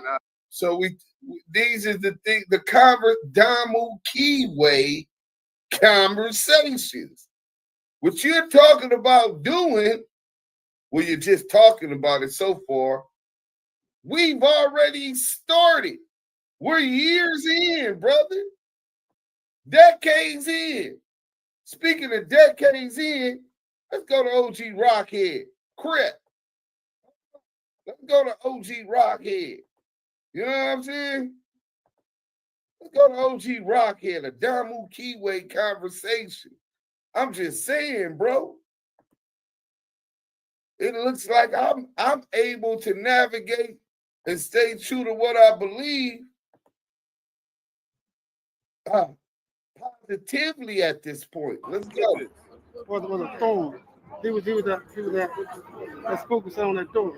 Both Taylor had his own agenda. Right. So, and all the things Jim ever done for him. How about Jim Brown? Jim would give him money to pay his guy. He would give his guy $50 to $100, while he walked away with $1,500 to $3,000. So when Jim found all that shit out down the line, him and Bo had odds. Pete Carroll came and met with us. He's gonna have that contract with American. The Bo left us and went to Pete Carroll and badmouth Jim, and that's how all that stuff was created. The grid and all that other stuff. But everybody who was, even Connie Rice, went through our program. And she took some stuff from our program and put it in her program book, people going to training. You know what I'm saying? So anyone you talk to from any organization, Condoleezza Rice they went to American. Went through the American program. Secretary of State. This is how powerful organization is. And yet, you're trying to abandon the ranks. You say you want to help the kids. This man has helped for decades, was there at the inception in Los Angeles with American, Jim Brown, Pete Carroll, A Better LA, the whole shebang bang. Joe Rockhead. Yeah, I don't know what else y'all got going on. Maybe it's just y'all hate LA. Y'all hate to see that y'all not in a dominant leadership position, and I get that. You know what I'm saying? Y'all want your own identity back because you recognize you weren't going to get the respect that the real got, the originators got. But organization, the power in numbers, the power of structure, and moving in one organized direction is powerful. Especially if you're able and powerful enough to start putting out those fires before they start amongst each other. And if you're able to register voters, utilize that to galvanize new business growth in the community and all of the other things. Let's go. Original ones. Right. Everybody. Right. But when they saw the thing about American, we teach the responsibility of self-determination. I can. When Jim Brown created American, he felt that he could take the mindset of a predator from a negative and put him right back in the community. Once he changed his mind from a negative to positive, put him right back in his community in a positive way. He just affected the positive way as he was in a negative way. And we wasn't a gang intervention. When Greg came at us, they wanted us to do. If a murder happened today, they want us to have a badge to go up under the yellow tape. We're not police. Yeah, right. And Jim made it clear, so I didn't want that content. We're not police. We have a life skills program to change the mindset of individuals from a negative to positive. But we transcend race, religion, and socioeconomic status. Meaning, I trained law enforcement officers where FBI agent said he learned more about himself in 1 week going through our program. He learned his whole life. I trained ordained men. I just trained 16 pastors, represent several lines, 15 different churches. And they had to put their cloth down in their Bible. Leadership, organizing and linking with other organizations in the community, not just these great resources and NFL coaches and football players, the churches, training them. I don't know about where y'all come from. Where we come from, everybody grew up in the community. Everybody represented their community, defended and protected their community against sometimes even those that look like us. But I always say all skin folks ain't kin folks. But Joe Rockhead, this was just another one, right? Brother, you talking about got about almost 30-something years in this shit. Joe Rockhead. Hold on. Y'all, we ain't done this. Our work is not done. Our work ain't done. Then I'm gonna play a couple more videos on the subject, and then I'm gonna release it. So tonight we're gonna flame up this from the Damu Kiwe Conversation Sports Edition. And then later on, when we go live, we're gonna flame up the Mountaineer, Adam22. Let's get to it, man. We're going to watch this whole one. I'm a day one from my section. It ain't nothing you can tell. Yeah! I stay dangerous and keep a weapon. This is Damu Kiwe Conversation Sports Edition. Man, Draymond, tell us how it feels, man, being out with the kids today, man, and what is the feeling that you're getting right now, giving back to the community? It's always great to come back. You know, I come from small town Saginaw, Michigan, so that's why I think it's great that Dayon is doing this, because 100%. Just a few years ago, these kids watched them walk up and down these hallways. Right. Watch them run up and down this field. Right. And I think at times for us, in the situations that we grow up in, to then be playing for the Los Angeles Chargers, that's not a realistic. It's a blessing, man. A lot of kids, it's like a lottery. You know what I'm saying? Even making it to the NBA, excuse me, little man. But it's a lottery that's way more concentrated than the lottery that people go and buy a lottery ticket to. Because the work that you got to put in order to hit that lottery. Dayon put that work in, and I think it's great for him to be back here, giving to the community and showing these kids that, yo, I am you. Right. And it's possible for you 100%. So what do you all of those kind of motivational advice, insight to make sure that these kids are on the right path? What encouraging words would you? Do y'all see all of those kids? Dayon Henley and Eugene Henley Jr. Y'all know him as Big U. This is what our partnership is. A prominent figure from the Crenshaw District, formerly known as an active Rolling 60 Crip gangbanger, who made good, who started changing things in the community, networking with Bloods, putting fires out before they get too big and can't be put out, where he could. Shit happens, and sometimes shit is out of our hands, right? But this is what we've been on, bro. If y'all wanted to follow, y'all chose to follow the negative part of the Bloods and the Crips. That's what y'all were attracted to. That's the energy that y'all gravitated to. As I understood it, as I started getting troops and people to go to college and to become lawyers and to become judges and to get into politics, SI had a vision and understood where this started, how it started, and how far off from its original intent we actually were. And he began to trend that way as far as the UBN, as far as the Billy Badasses.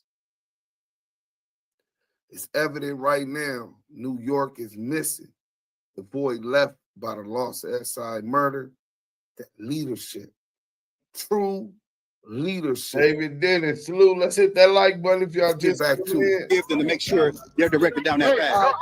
I think number one, is to understand how hard it is. 100%. Has to be but even more important than that, how important the skill side of it is. None of us get to the NBA, the NFL, if you don't have grades. 100%. So I think the discipline that you put in the classroom will be the discipline that transfers over to the field, which is the discipline that transfers over to home, your chores, how you deal with your parents. All of those things make a difference in whether you're going to make it or not. Man, that's very high encouraging words. Man, look at this. What is Draymond listening? What are you listening to, man, in the locker room? What kind of music? Being from Detroit, because I mess with Detroit. Baby Money, shout out Baby Money, Ice Wear Visa, the whole Detroit. What is Draymond listening to being from Detroit? Well, I'm from Saginaw. Okay, I'm from Saginaw, but you know when I'm preparing for a game, I don't really listen to rap music. I'm already a little on the edge. Rap music. Yeah, we know you on the edge. He admitted he be on the edge, but he's a controlled edge, man. Sometimes we in our modes, but guess what? He's a grown man. He knows how to do and conduct himself in a professional way, man. We salute that. I appreciate you being out here with the kids.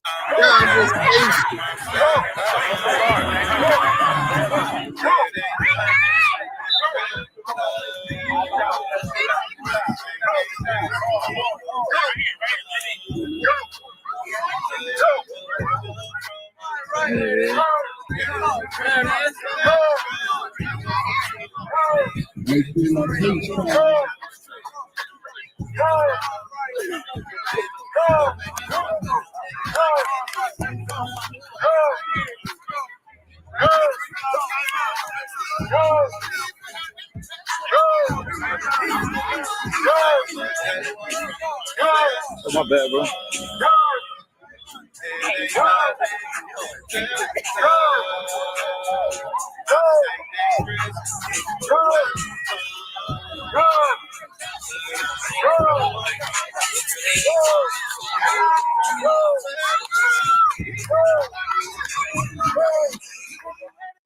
Damu Kiwe Conversations, man. We out here, special edition, sports edition, man. We out here with the one and only who? Dayon Henry. Man, listen, Chargers' very own. Listen, guys, Dayon, tell us. Today was a very successful day out here with the kids, the Crenshaw Cougar organization. How did it feel coming back to the community and giving back to these kids and giving them inspiration and hope? I mean, the best part about saying coming back to the community is like I never left. Right. And I feel like I never actually left the community. I've been a part of it since growing up, and I mean, just at this big grown age, I feel like I'm still a part of it. And I think that was the best part about this camp. It was the home feeling, it was my hometown, and just being surrounded by people that I love. Man, wisely and nicely said. So seeing that you're seeing so many kids out here, your reflection of yourself in any of these kids out here today?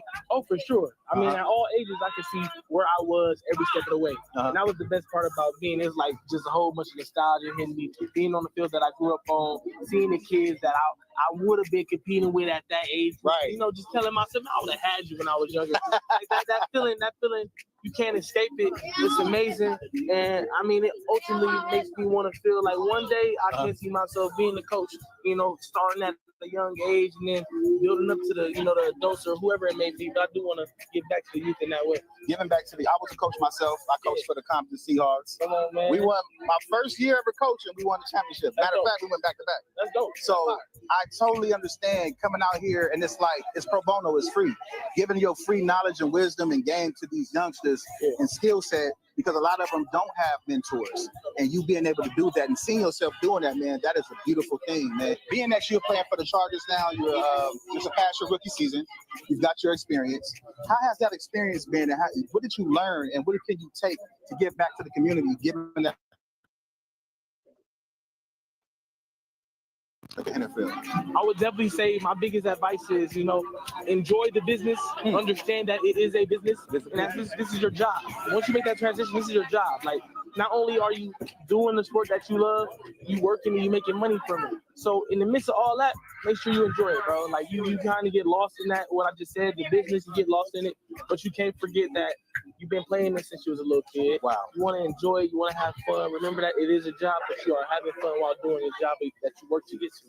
Man, we appreciate you, Mr. Henley, coming out, supporting, giving back to the community. What another successful day for the organization. Come on, man. And it's a blessing seeing you out here, young man. Congratulations to you and your success. And I pray that any and every endeavor that you have, you succeed in that, brother. Thank you. This has been another edition of Damu Kiwe Conversations. And we out. Appreciate it, bro. You see what I'm saying? They saying that they gotta drop their flags to do this. You know what I'm saying? They say they gotta drop. We're gonna show y'all one more thing. Shout out my boy Chef Sean, right? Iraq in the building. This was in LA. This was in LA in qualified immunity. Let's get it. Hi, this is Valerie McConnell of Val TV Network in association with Active Chucks Entertainment for Black History Month. The proceeds will go to the GRIM Incorporated, a 501c3, to overturn qualified immunity. And today I have Chef Sean, a rapper, actor. How you doing?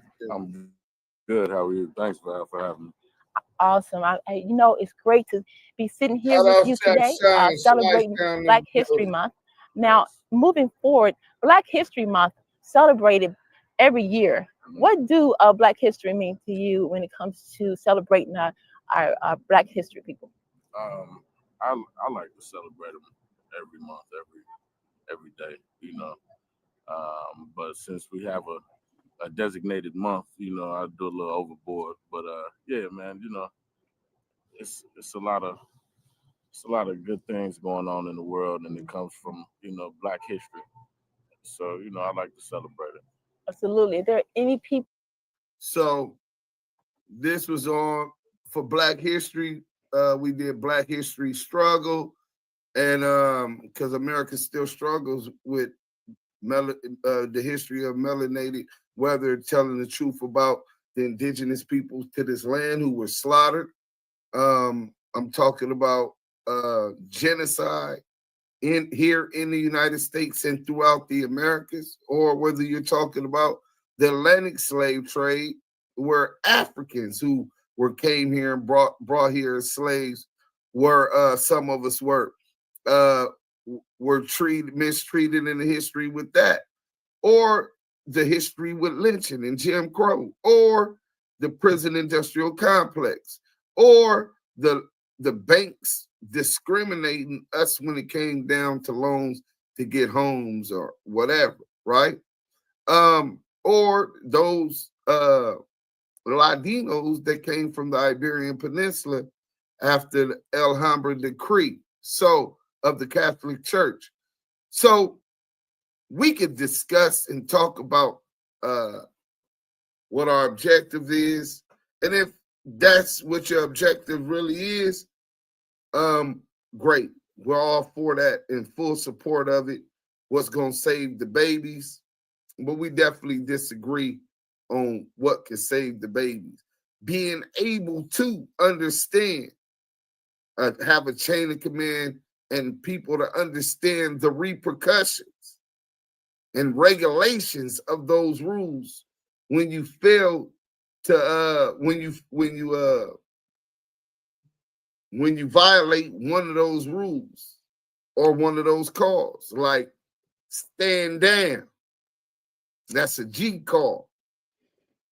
One of these YNs go ahead and do it anyway and start a big gang war, or unalive somebody which starts a gang war. There's repercussion for violation of that also, at least where I come from. You know what I'm saying? Where you want to have it is be total chaos.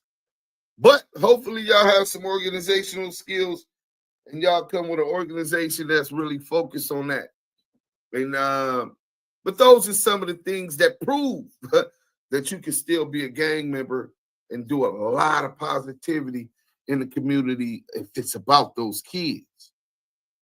But I question whether or not that's the true intent and the true reason. So Hocus 45th, you're invited. This is something that pertains to the culture and the future of our kids. We can agree to disagree on some issues, but one thing's for sure, two things for certain.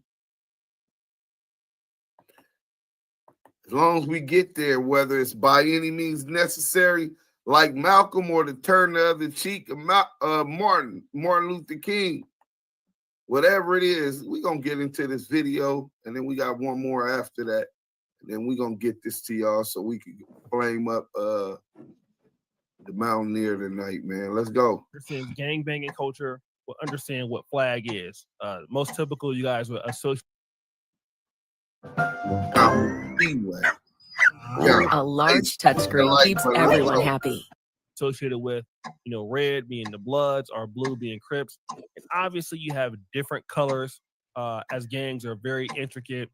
But basically, a lot of the brothers in New York City decided that they were going to change their life and stop gang banging and basically try to change their life. And one of the most influential guys in this movement is a brother by the name of Hocus 45th, who's from the Bronx. And his Drop My Flag challenge has been going viral. So ever since I publicly renounced the game, a lot of brothers been hitting me up like, yo, Hocus, I support what you're doing. I love it. Congratulations. I want to do the same. I just don't know how. Well, here's how. I'm going to tell you how. We're going to do it together. I'm starting a Drop My Flag challenge. And for all the brothers that want to do it, that didn't hit me up, or that didn't even say nothing to me, I'm going to need y'all to step forward and put your best foot forward and, take that leap and lead the way. Because there's y'all got a lot of influence. I know because I speak to y'all. Y'all got a lot of influence. A lot of brothers follow y'all down this path. If y'all just lead them down it. They just don't want to be judged. And it's okay. It's okay to not want to be judged, to be something for so long and not want to let it go. It's okay. But you gotta know what's good for you and what's not. And we all know. We all watch every single day. Every single day we watch it play out. There's never ending cycle of Rico's conspiracy. Gotta stop. Now, as you can see, he's talking to the black brothers, in the community in New York City. He was formerly a Blood. So he's telling all the brothers, listen, man, drop your flag. I don't care where you from. Let's go ahead on and do this. And, it's hard to do, but we can all do this together. I'm going to help you. And so it's been going viral. A lot of gang members or ex-gang members are doing this. Hundreds of people have been taking part in this challenge, quitting the gang life. All right. So Adam22, he sees this flag challenge, right? And so then he posts a video saying this. I just want to say to all the people out there, I ain't gang banging no more. I've been GDBD Vice Lord for a long time now. Been doing battle with my ops, done battle with the police, put in work in the jails, but I decided I needed to change my life.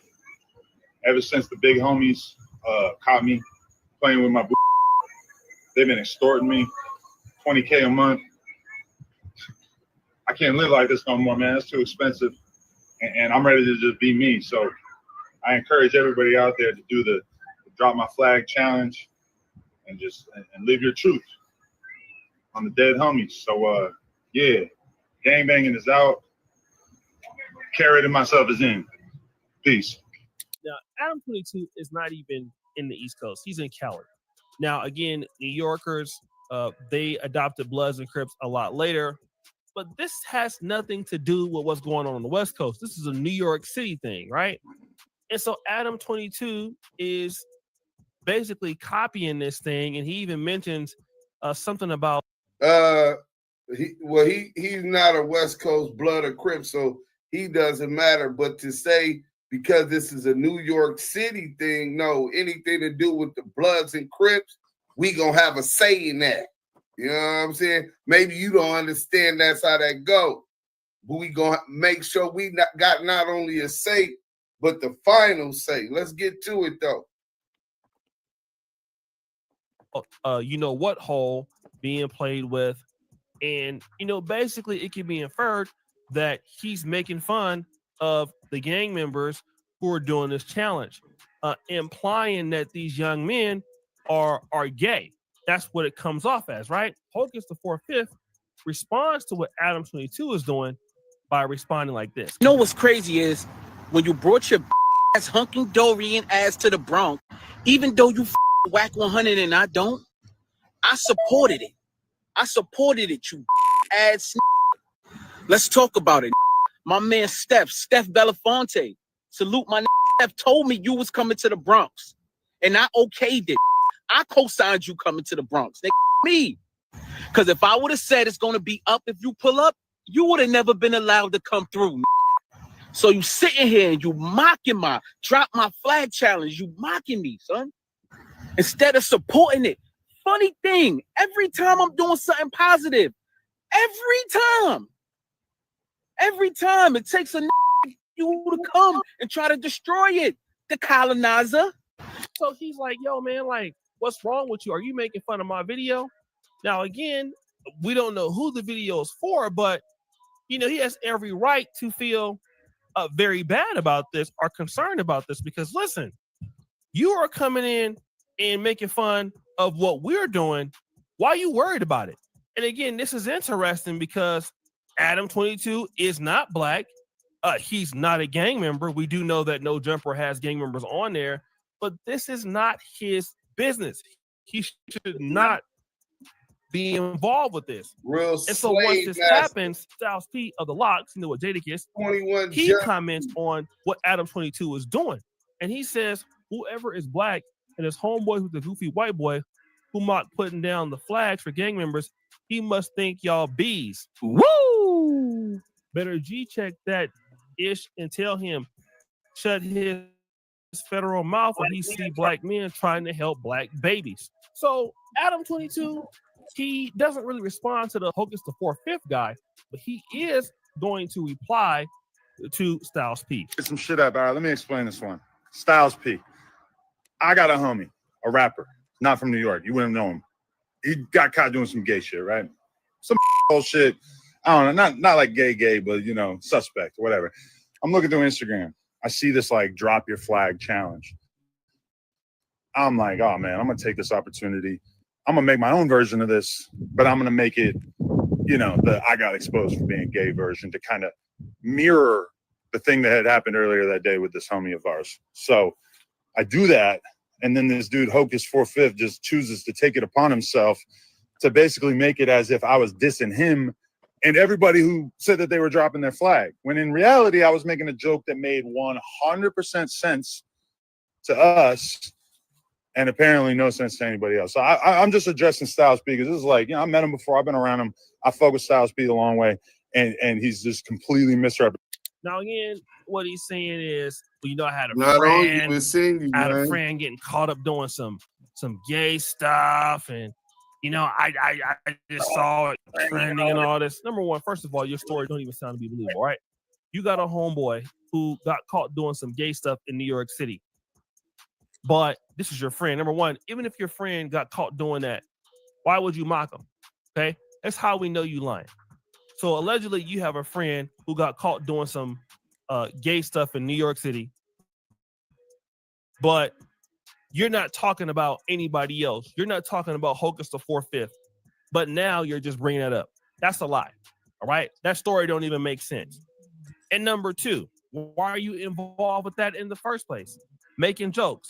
It's not a joke, right? Nobody wants to hear your jokes. And do you want to know why nobody wants to hear your jokes? It's because if black men start doing this, what happens? I'm going to tell you, all right? Adam22, he thrives on the fact that black gang members come on to his situation and they make those mistakes. He thrives on this. This is what Adam22 thrives on. Hopefully, he wants people to come onto his platforms and say silly, stupid things. Let me give you an example of what I'm talking about. That's Never sue the other driver after a car accident. There's a better way to get paid a way bigger check without having to go to court or pay expensive. That's what you want me to do. You want me to say some shit? I got some shit to say too, though.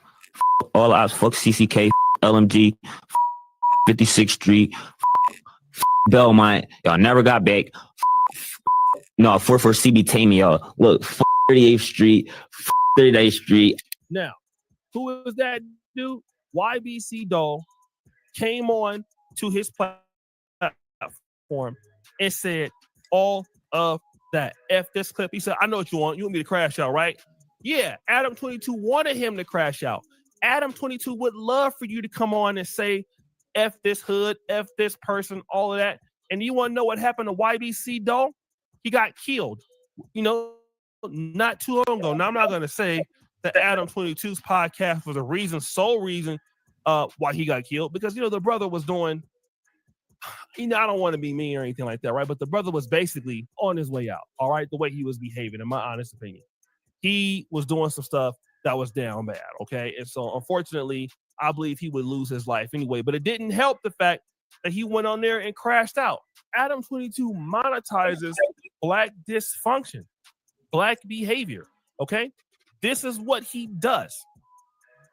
Like, if he don't have Black men coming on to his show acting crazy, he can't make no money. Also, he monetizes Black men's penises. Yeah, right? When it comes to of course the X-rated industry too, he monetizes that. It's not much that he doesn't monetize, and so anytime that he can get over on Black men and have them looking crazy, he will, because that's his lifeline. If we look at anybody getting paid off of Black men dying, selling drugs, or crashing out or snitching, he does it. And this is why he don't have no all them gang members out there in LA. You should know this man ain't got no respect for y'all. It's clear as day as to why he don't respect y'all for no reason. And don't respect you at all. All right? Ain't got no respect for you. You still got brothers going on there, making his show hot, making his show this, making his show that. And that man is out there making fun of the whole culture. You think gang members are silly. If you was making $1 million a month off of dudes out there crashing out, I would think they silly too. I wouldn't respect them either also. So guys, what do you think? It's your boy SUD Jackson back at it again. The episode of The Celebrity Junk. I appreciate you for all that you do. Subscribe to the bell. We out. Hey, salute to that brother, man. Y'all go over there and run that up. His name is O'Shea Duke Jackson, like O'Shea Jackson, like Ice Cube. Go ahead and hit that like button and subscribe. I already have subscribed. Drop your flag challenge. We're going to go ahead and end that one. We got one more video. And Compton Rick Rock, man, I want to hear what Compton Rick Rock. I know he tend to side with, well, he ain't Aunt Buffet, but he tend to side with the Slave Master and CS2 back. He don't really go against them too much. We already know what side of he on. I didn't get to check it all the way out, but he spoke on the issue. He's a good content creator and with great intro. And he getting this chalupa, so we gonna react to it. Don't got it.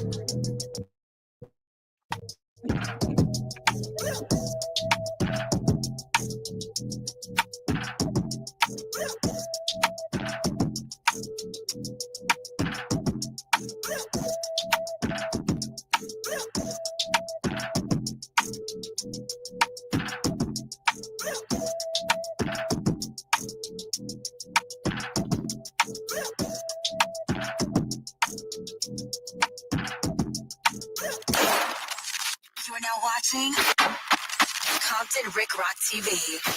Let's get to the content. Yo, what up? It's Compton Rick Rock TV, and we back with the content. But before I get to the content, like, comment, share, subscribe to the channel, hit that notification bell, and catch every video when I drop them. Now, we're going to get to this content, man, this New York stuff. What's his name? Styles P and all the rest of them guys over there, Hocus 45. They all had a little issue with the Drop Your Flag Challenge. Adam22 made a joke about it. I did some content on it, and, man, y'all wore me out in the comment section, but it's all good, man. I'm not here to make everybody like me, man. For the ones that rock with me, that's cool. And we're going to have our differences. We're going to have our opinions. A lot of people said, man, you was taking up for Adam. No, I wasn't. I was just speaking on what's 100. And, you know, some of y'all can't handle the truth. So we're going to get to this content, man. They speaking on it again. Adam22 finally have his real response. And look at the cast, man. They got my boy ATM Richie up there. ATM Richie, man, you knew you were supposed to wear the jacket, man. Where's the coat at? You knew you were supposed to wear that coat. But we got Young and Hefe, and we got my boy over here, Lush, and we also got my boy over here, Munchie B. the Mirror. Now look at the cast, man.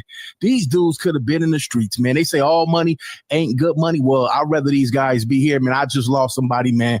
Lost somebody, what was that, yesterday, the day before yesterday, man. The homegirl Robin, rest in peace. Lost her life, man. Man.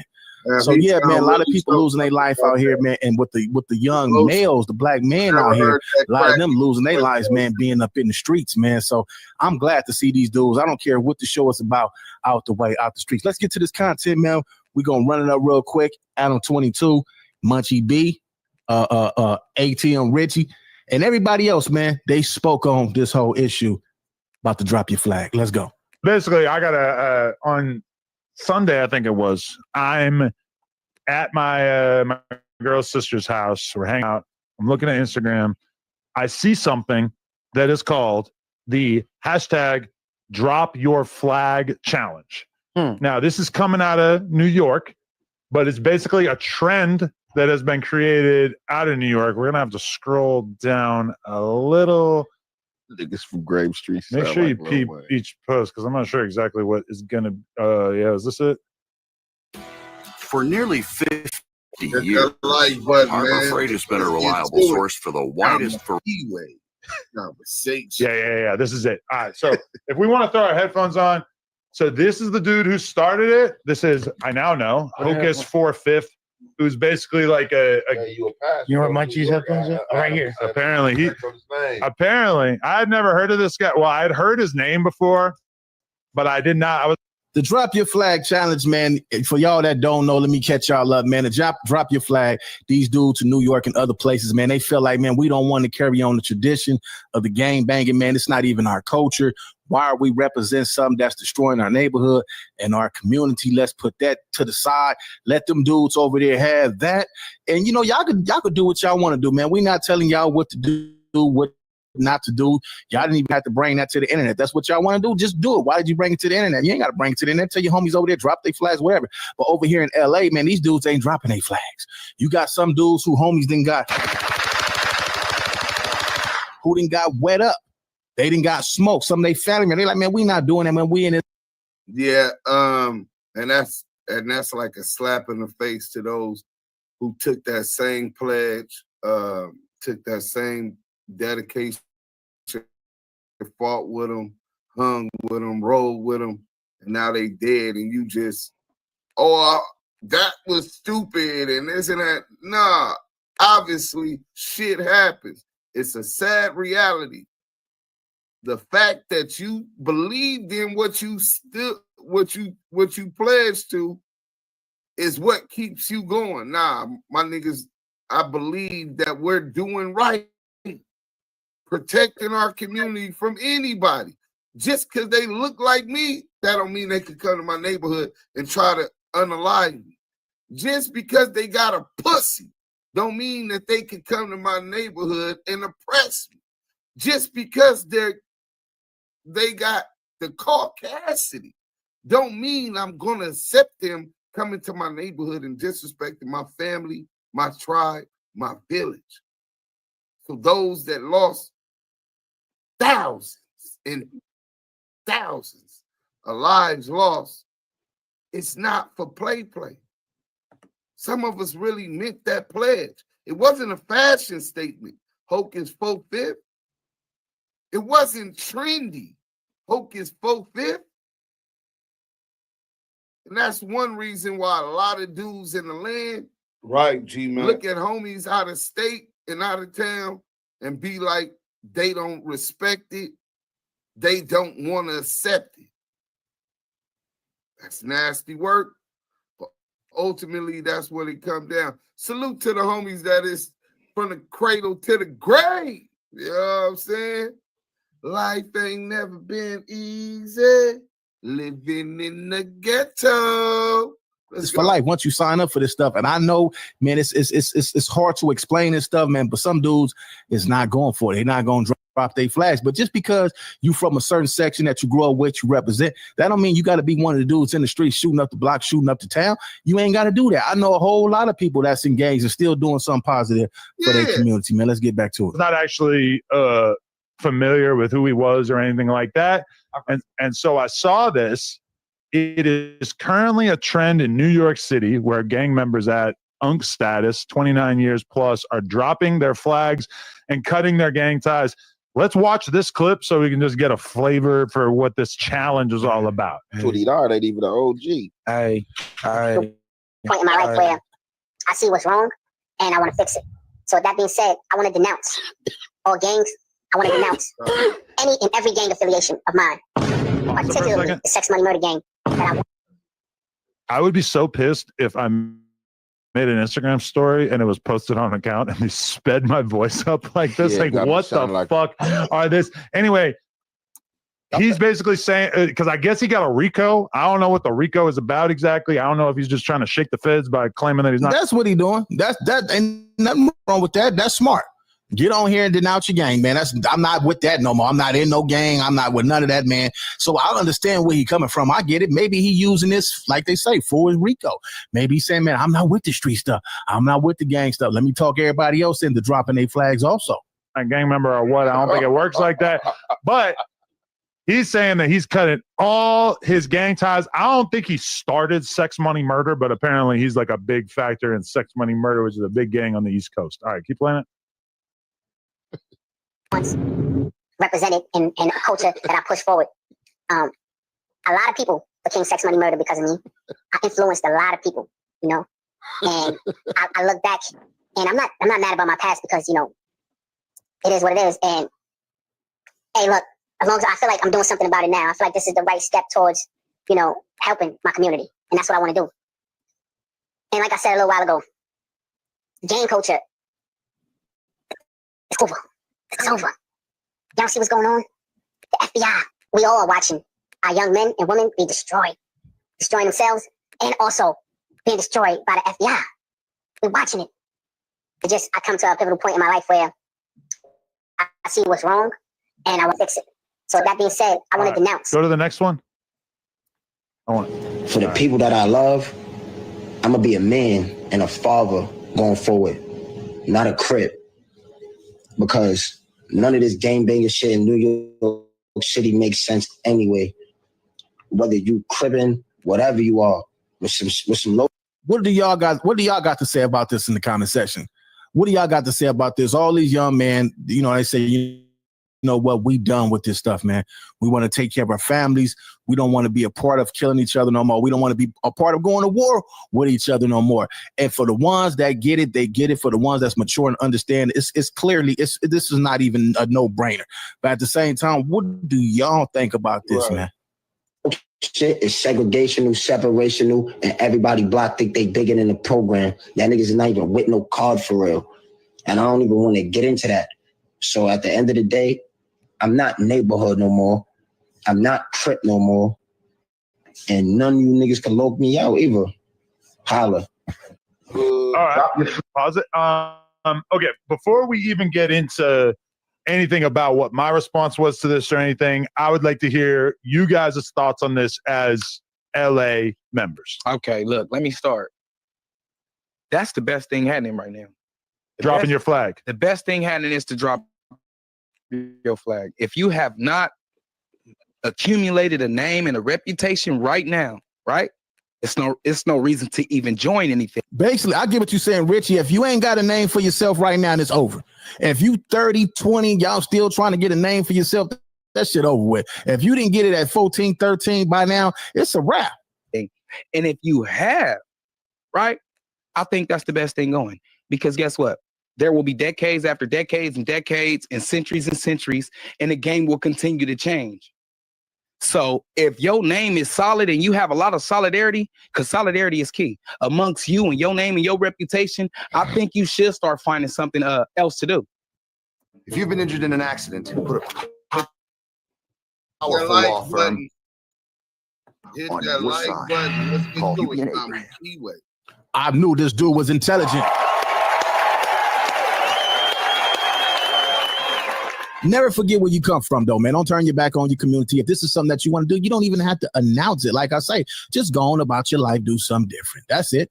You know what I mean? And capitalize and you know what I mean? And maybe, because, they say, the near future, maybe in the near future, you could possibly, do something and bring it back if that's what it is. If you is gangster, you could possibly, come around when 10, 20, 50 niggas die and come and do it better or the way it's supposed to be. But right now, I think that's the best thing happening.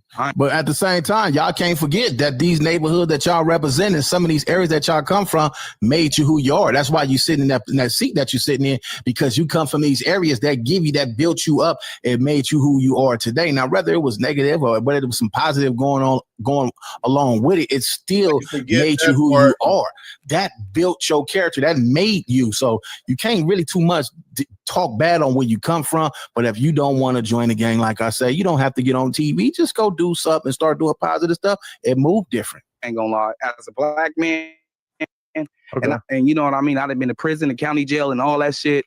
No S&Y yards, 50-50 yards, none of that weird shit I ain't never told. Ain't no nigga never gonna be like Richie told on me or rolled up. None of that shit. You know what I mean? I think that's the best shit happening. Okay. And Hefe, thoughts?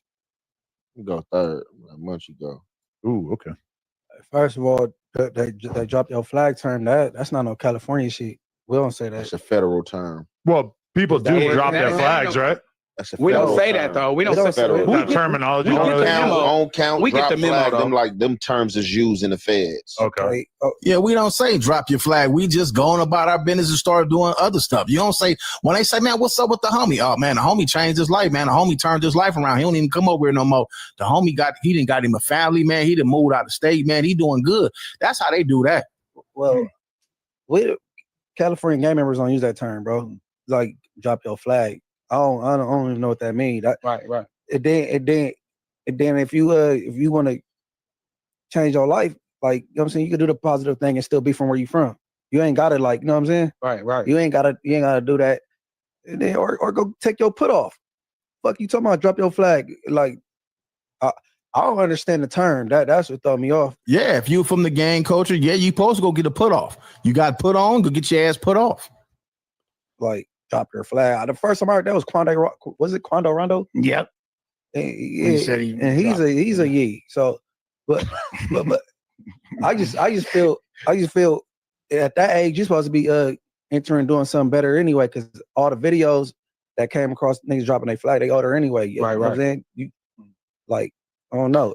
It feels like, and I'll let you go next, Ian, but it feels like that video stood out to me a lot because what they're actually saying is just something that I've never really heard anybody on the West Coast say. It's like nobody really leaves their hood in LA. You might choose to not be active anymore. You might say, hey, I don't got no problem with these people or anything like this. But the idea of just saying, I'm not from this place or I'm not involved with this in any way, it feels like that's easier for them to say. Whereas out here, it just, I can't remember people leaving their hood outside of when it's like done in shame. But if you do and it's honorable, you just want to change your life, and people know you didn't put your work and you've been around, like they want you to do something better. You know what I'm saying? Right. But if you just like a punk ass nobody, you ain't did too much of nothing anyway. You know, I ain't from over here no more. We gonna beat your ass. Right. You gotta get put off. Nobody just know like you on. Just. But I like. Yeah, it ain't nothing wrong with doing a positive thing though, and I feel like this was done for a reason. This was like a publicity stunt. It don't seem. It could be. You know what I'm saying? You said maybe because the person who said it, they sped up his voice to the point that no, it sounded like a chipmunk. I heard the regular one, but like on that post, I made the comment. If you want to like you gotta take hit the pavement with that shit, not make a challenge. You know what I'm saying? Maybe they don't do put-offs as aggressively in New York. I don't really know. Y'all ain't got to do that, but if you want to resonate to the half of these other states doing it wrong anyway, man. They just picking up something that they don't know nothing about. Maybe a few dudes that went out from California and went out there, started dope spots, drug spots in their neighborhood, or some of them got family and went out there, they imitating what they see. It's cool. Man, we get it. I know some of y'all gonna say, man, that ain't, but that's how it go. A lot of dudes and came out of here, from out here, went to y'all states, took drugs out there, whatever the case may be, your family members, and y'all liked it, what y'all seen, and y'all represented it, man. But half of y'all don't even know the full scoop. Younger, you'll hit the pavement, you gotta be in their face. But the younger youth is definitely on the Instagram, no? They're not learning off of Instagram. They're not gonna be like, oh, you gotta be like in 3D. You know what I'm saying? They gotta see this shit. Yeah, I ain't about to look at no Instagram video and be like, auto owners insures your car because sometimes something from out of left field. It looked like, I don't know where he was at, but he might could have been far away from you. You might have been in cities away. You might not. Well, I think that Hocus 45th has a Rico in Atlanta. Hey, what you about to say, Ant? Yeah, let's get the big Ant Hefe. Third one to go third. Yeah, man. So the dropping your flag thing, like, so I don't know what's all this about, right? Now, at a certain point of age, if you've been in the field, like, and you've been true, it goes without saying, like, that respect is garnered to you. I don't have to get on no YouTube and say that I denounced anything. Hey, you know what I'm saying? I don't got to say I denounced anything because, like, Young and Buffet, man, listen, man, I agree with you on this one, bro. This position, I thought he was gonna be bootlicking and all of that shit. I call it how I see it, bro. He on some G shit. He's telling the truth, bro. When you earned it, can't nobody tell you what you gonna do and ain't gonna do. You know what I'm saying? You done earned. They want what's best for you. They love to see Duke Sims is doing something positive with his life, not on the block, burnt out every day. Hang with them niggas trying to do some dirt. Not worried about going back to jail any day. I ain't dividing nobody. Shout outs to Young ain't dividing people. I guess it's the challenge, whatever, and you hope that. Don't try to put that on me because I called it what it was. It has a trickle effect to the younger people, but like I'm gonna say this, like as far as gang banging, like I'm against violence, like period. But we prone to violence, so it's like if you push the violence, you know what I'm saying, you're gonna get what comes to you, eye for an eye. So it's just like the denounce thing for me, like, yeah, like after I heard everything, I kind of feel like, and I ain't trying to point nothing out, I kind of feel like it's a publicity stunt too, and I'm not gonna say why it's a publicity stunt, but like at a certain age, like you really ain't even like gotta do this. You know what I'm saying? You ain't gotta denounce this. Definitely. Right, because if you in your 40s and your 30s and you still hanging out in the hood every single day, not taking care of your business, your priorities, then that say something about you, man. That mean that you crazy. But if you handle your business, most of the time when you get at a certain age, man, you handle your business. You ain't got time to be hanging on the block, man. Especially with no kids, no teenagers, man. If you not a person in your. Yeah, he was pretty accurate on that. So that was the end of that video. Y'all could go run that up and watch that whole video again if you want to hear my take on it. Now we're going to flame up this PDF file. Adam 16. Let's go.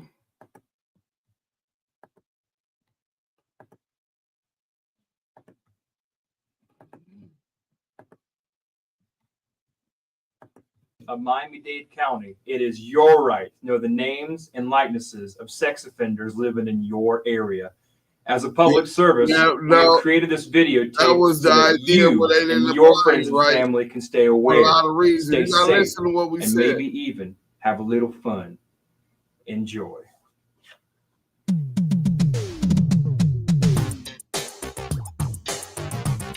I'm with you on that, Georgia boy. State of Florida has asked us to disclose our sexual crimes to you. We were bad, but now we're good. Moving into your neighborhood. You know we're trying our best to be functioning members of society. We're not here to start no trouble. We're leaving your body to the sex offender shuffle. I'm Larry Arthauer, and I'll refrain from touching my neighbor's kids again. What I did was not too kind, but I'm a nice guy, you'll come to find. I've got a backyard and a real nice pool. Y'all should come over for a barbecue. We can make some cold drinks in my blender, but do keep in mind that I'm a sex offender. He's a child molester!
They didn't even bring it up to him, G-Mac. And not only check him, they didn't even bring it up to him.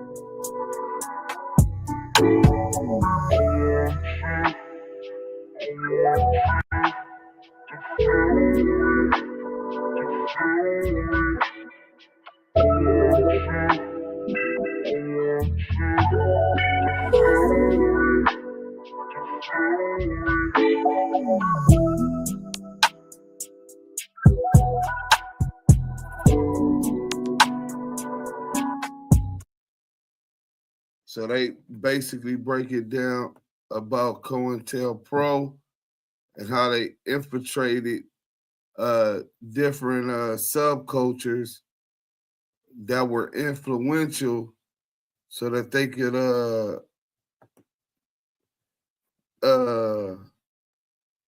attack the credibility and destroy the ranks of those things. Everything hasn't started even as the sun set. Kid, okay, so we back on that. LA ain't safe over here, and New York niggas ain't safe over there. Oh, it could be that too, but I don't think y'all organized enough. Y'all gonna be less organized if niggas are dropping a flag. I'm ready, knock whack out, Freddie MTV. What you over here doing? Nah, bro. We not saying that at all, bro. Bricky, bro, he gonna take it how he want to take it. Let him take it how he want to take it. We don't care about none of that. It's a whole bunch of dudes over there from New York in the land right now that gotta come out here to get their packs, they weed, and everything else. You show you got the gauze for that? Because we don't gotta go to New York. It's cold out there. It's dirty with rats all around, and I'm not just talking about the snitch rats. I'm talking about the big-ass rodent. We don't got to go to New York, bro. That's what you want to do? I'm just saying. That's what you pushing. We don't turn down nothing, bro. We don't start shit, but when it come our way, we embrace that shit. So we going to get to this one. Exposing No Jumper, Adam22's creepy and predatory past. We gonna get into this since he all up in Damu and Kiwe business. What happened with you? And black people The one where you was messing. Excuse me. Have you heard of this company? Well, at least we're getting it out now. Hit the like button. Before. Y'all We are really going to hit come that soon. like Mess button. with the 16-year-old girl? The article says I'm going I on. was 19 when I met her. So, but what did you say? I said that I spoke to her on the phone. She was 16. You came on my platform. What up, Freddie? Lies? Shout out to Brooklyn. Is it lies? Did you talk to her when you were 16? For like 5 minutes when I was 21. I'm 39. You wasn't 23? Bro, you was 23, she was 16. You was on the phone with her for what? You should have known. Why am I talking to a 16-year-old girl? Why am I talking to a 16-year-old girl? Stop it, bro. You gotta get let out. You on the phone with a 16-year-old girl, bro. What are you talking about? That it was a girl from 10, 12 years ago that I dated who just decided that I raped her, like, all these years later. Adam22 from No Jumper is in hot water. 3 of his co-hosts are dropping out of his show, and it seems like his life is falling apart. And now his predatory past has come back to haunt him. So let's get into it. Hold on. Wait, Murphy's Law said y'all don't travel at all, though? How you gonna say that we don't travel at all, though? Pull out your passport and compare it to mine. See how many other countries you travel to. But even more than that, I'm quite sure that you're going to go to 41 different states in the United States and find that Bloods and Crips were started in 41 states. If I'm quite sure that a lot more of those states experienced crack cocaine, which was manufactured and brought around by Freeway Ricky Ross. And well, he didn't bring it. He had a whole bunch of workers and gang members that were going out of town. So, and coming back with the bag. So what you mean we don't go out of town? We don't travel nowhere? Hey, bro, you really slow. Hey, he about ready to get blocked. He just sounds stupid now. Who is Adam22? Well, he's a popular social media star and the host of a show called No Jumper. He's been all over social media, and he comes from a wealthy family. Actually, his father, Philip, is friends with former President Bill Clinton. And I'm sure it was super helpful to have that Clinton connection when Adam's father, Philip, was in jail because he was convicted for mail fraud after trying to manipulate a $6.3 million deal. And now his son Adam is over here trending because Perv Busters came onto the podcast and exposed him for talking to a 16-year-old girl. Keep in mind that Adam is like a 40-year-old man. He has like a wife or at least a long-term partner. They have a child. Shafan Hussein said Ricky learned it from Oakland dudes. Who the hell told you some bullshit like that? The CIA, go read the book, The Dark Alliance. The CIA had chemists that concocted how to make this cocaine marketable to a lower class people where everyone could afford it, bro. The CIA came up with that recipe, bro. Talk about the Oakland dudes. Y'all niggas. Hey, bro, is you from Oakland, Shafiq? Don't tell me that you cloud chasing like that. Frank Nitty, salute, bro. Yeah, that's crazy.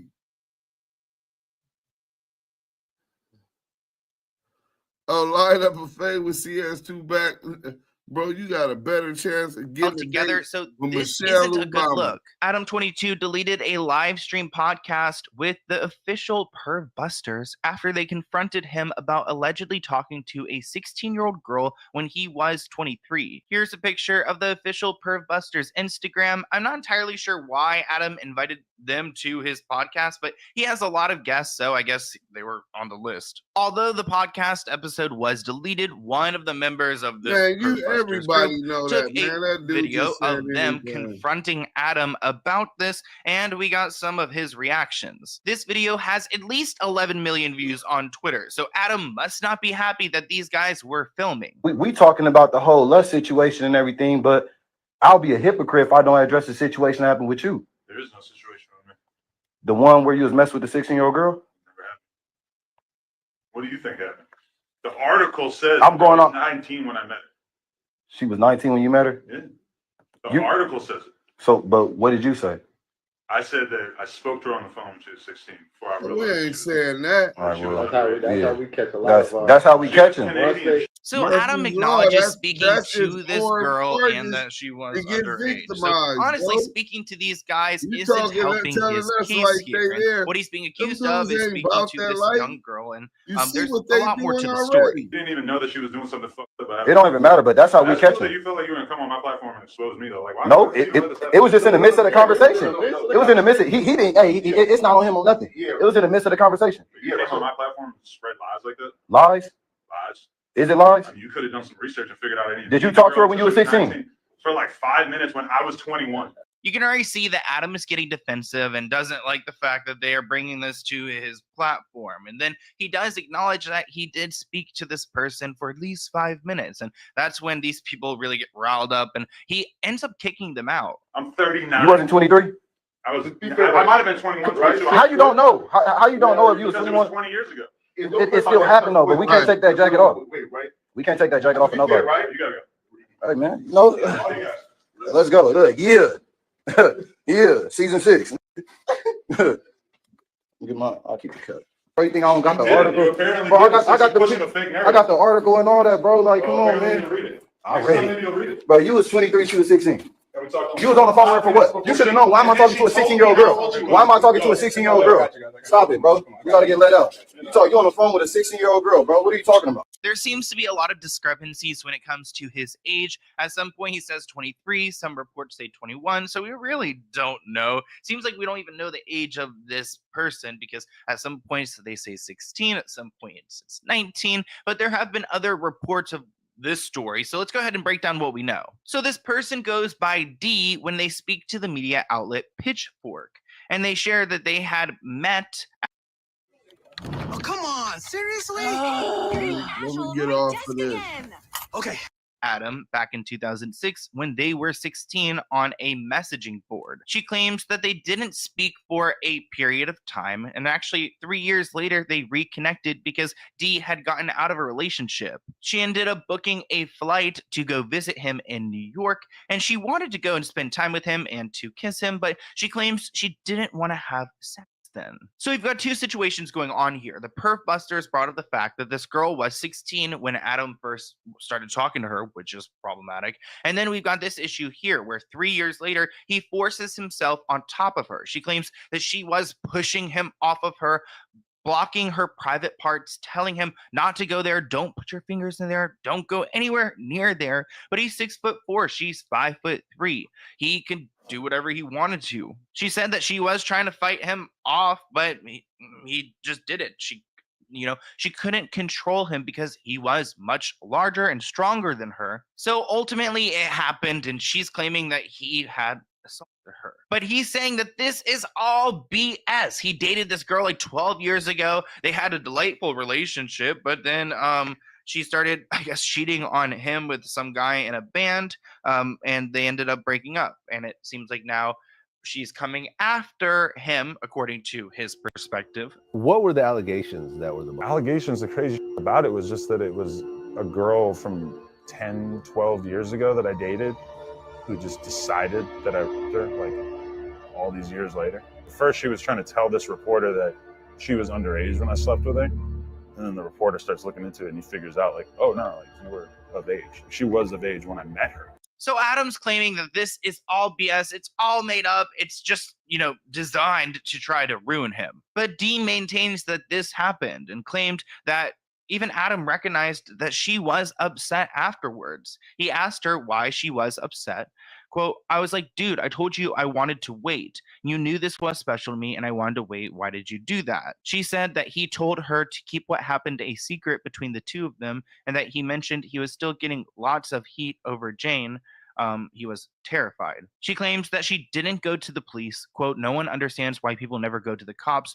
But when you're in that moment, your first reaction is like, let me go to the cops, you kind of don't want to deal with that confrontation. My first reaction was, my mom is never going to trust me again. So D was put in a tough situation. And even though this was a controversy that Adam dealt with kind of like a few years ago, it's coming back up because people are still remembering it. And you can't really forget that. But there's also another person who's come forward and claims that they've had a bad experience with Adam as well. Her name is also anonymous. She's going by Jane, but she claims that she met Adam back in 2005 on a messaging board as well. One day they made plans to get together in New York, and Jane ended up riding the subway back with him to his apartment. Adam made advances on Jane, and she claims at first she was okay with it, but quickly became uncomfortable as it went further than she wanted to go. Jane said, I told him I wasn't into it, but he didn't stop and became pretty angry. Meanwhile, I'm not a big girl, I'm 5'4",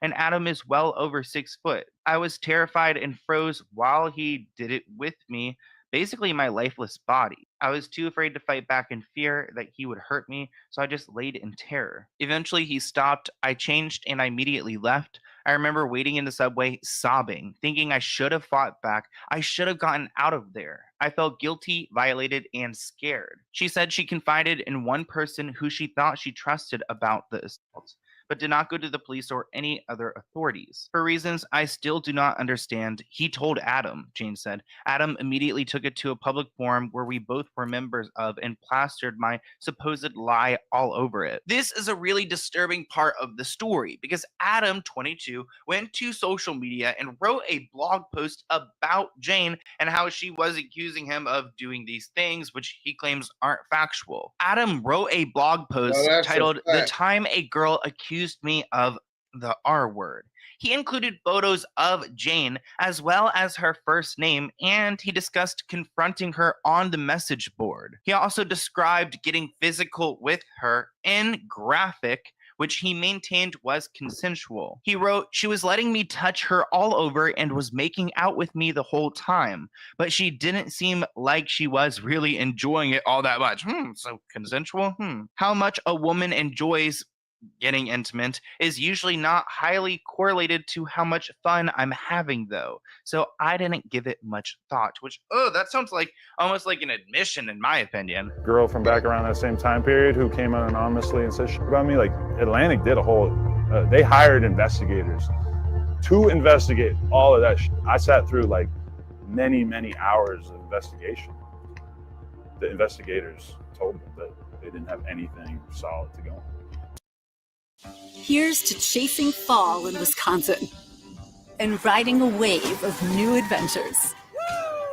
Here's to moments designed for all.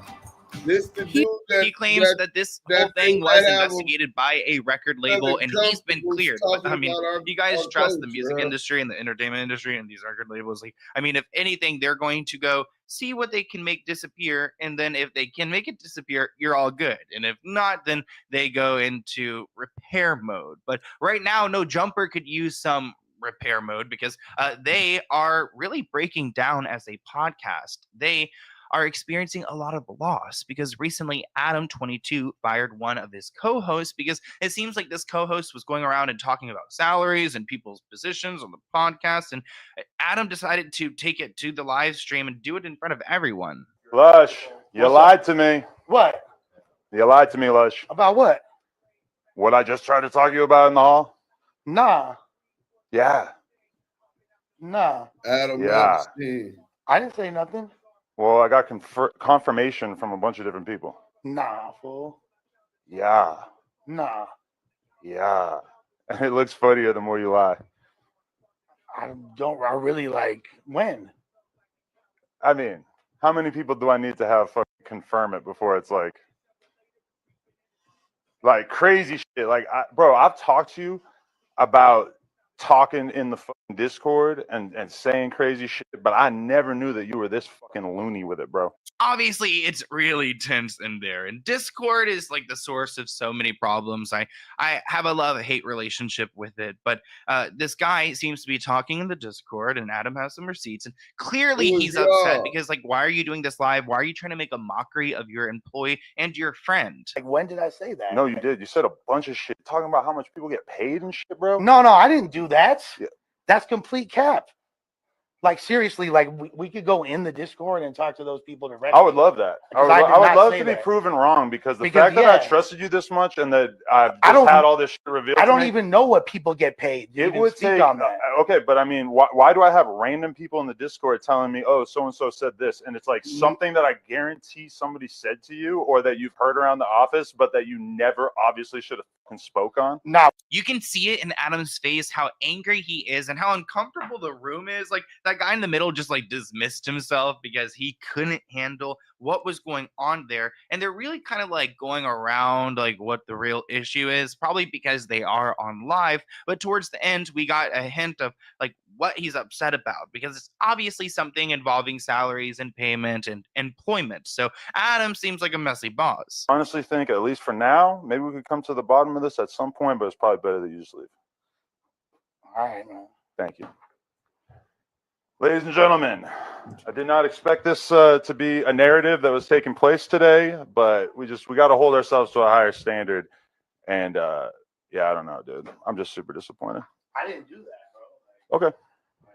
You guys can end the stream or whatever, but maybe that's good for entertainment purposes, but like as far as like workplace and like culture and like HR, that just seems so bad, and it doesn't look good for Adam or the No Jumper podcast. Like if you're gonna have issues like this, like go and handle it privately. And it sounded like they did have a private conversation, but Adam was so upset he decided to confront him. And as a boss, I understand confronting your employees, but also you need to handle things like professionally. Like if you're talking about salary or like positions, you need to make that clear, like privately and among people if they need to know. It sounds like workplace gossip, that stuff I do not miss. And now it sounds like a lot of the members of this podcast series are leaving No Jumper because of Adam22 and how he fired that guy. I mean, we've got a host named, I think it's T-Rel. I think I heard one of them say T-Rel. And then we've got AD. All of these people dropping like flies because they can't support Adam this way. It also doesn't help that Adam recently invited Richard Spencer,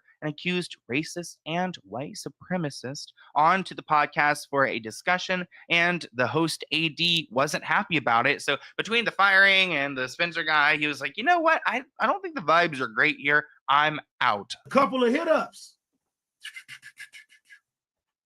Hey, Lush is in the Discord saying you got cut. Damn. Adam about to replace you. Damn. He don't like your same 4 jokes that you be saying. And a plethora of other things. God damn. So I'm like, what? God damn, what else? I was trying to keep shit cool, girl. Hit up today from Adam. Adam hits me up and he like, hit that like button.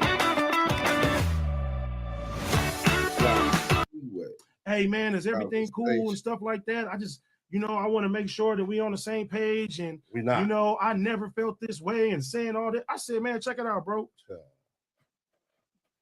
I was trying to be cool about it, but the fact that in a Discord can talk about I'm getting cut and you don't like this about me and shit like that, I said that shit weak, bro. We supposed to be better than that. There's a long history when it comes to Adam22. So if you guys have any other video ideas for me, here's my email below. Let's go ahead and open this P.O. Box package item from Jazz. And it looks like they are from another country. They're from Australia. What the heck? Oh my gosh, so cute. Look. Oh my gosh, Jazz. I love this. Every time I see a business card, I'm like, I want one. Your story is your greatest legacy to the world. It's a chance to impact and inspire lives globally. Let me show you how. So it looks like, oh, book coach. Okay, cute. So we got this really nicely wrapped book all the way from Australia. Wow. Again, the closest to Australia I'll ever get, I think. And wow, look at this. Okay, so we've got a book, a memoir about finding your voice and rewriting trauma into triumph. Cute. Oh, and then we've got a letter right here. Sloan, keep speaking out. You are incredible. Sweetie. Oh, that's so sweet. Thank you so much, Jazz. Hello from Australia. I wanted to write you and thank you for all you're doing exposing the abuse and corruption within Hollywood. I came across your videos last year and been addicted to your channel. Pretty much all I watch. You have opened my eyes to so many things that I had no idea what's happening. I love your video about Madonna and Steven Tyler and Wilmer Valderrama. Yes, I love those videos. us. I mean, all of your courage, especially when it comes to the abuse of the childhood stars. I really appreciate how you bring these issues to light. You are going to love the podcast. I'm so excited for it to come out March 28th.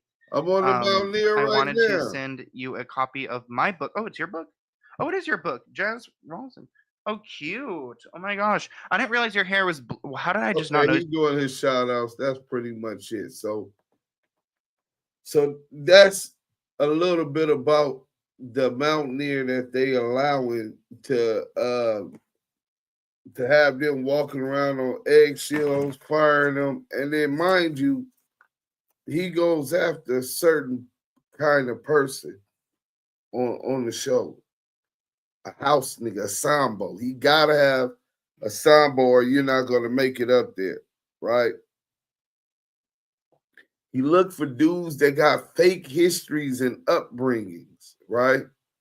You got a couple, you got Aunt Hefe and then young Aunt Hefe and Munchie B up there right now, but you look at Whack 100, that's a fake background, fake lie story. He talking about we'll get into that tomorrow. Talk about he went to Solid at 16. So we're gonna expose that tomorrow. Poetic Flacco, Poetic Jala, lying, talking about he came from North Dakota, but he's from Philly, making me think he did something in Philly that he wasn't supposed to do.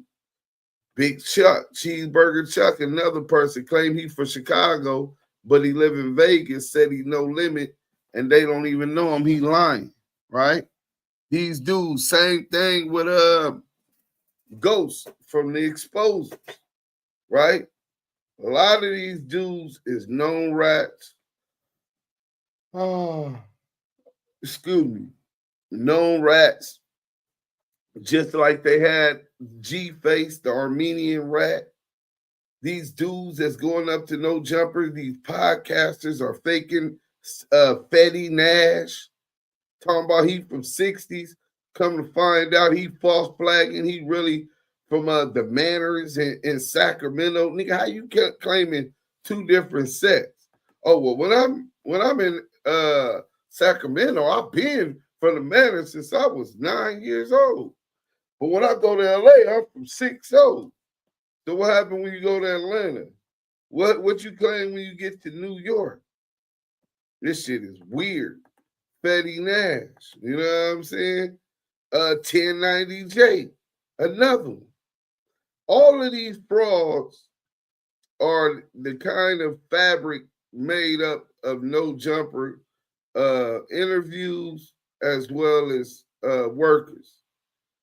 So these are the kind of people we go to. Then you know that the Mountaineer is trying to exploit us. It behooves him, and he has an interest in the death and destruction of our people. Not just that he's a Mason, not just that he's prejudicial, has no empathy for our struggle, or doesn't even understand our struggle.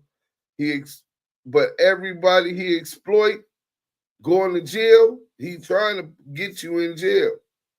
Crip man, in and out of jail, exploited him. 4 Extra, exploited him. Big U Story, exploited him. X4, he tried to exploit him, but X4 kept his mouth closed when he tried to ask X4 some incriminating questions. He has an interest in exploiting niggas going to jail and making money off of it. Y'all forgot about Idris Kodadiva, right? Was arrested, fucking around because of No Jumper. Loose Coochie Ashley.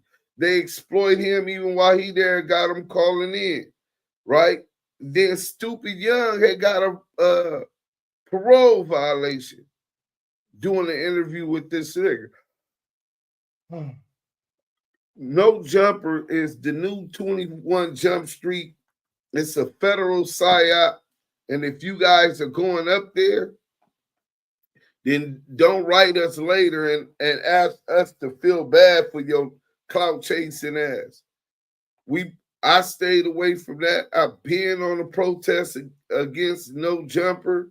I've been flaming up Poetic Jolly. He talking about, I don't respect nobody. He texts Yael. I don't fuck with nobody who disrespects me regular, man. This and this and this and that. Yeah, I disrespect you on the regular. Nigga, you disrespect my culture on the regular. Why you out here? Yeah, I disrespect you on the regular, nigga. You ain't used to getting respect. Fat piece of shit. These niggas got different identities and shit. But look,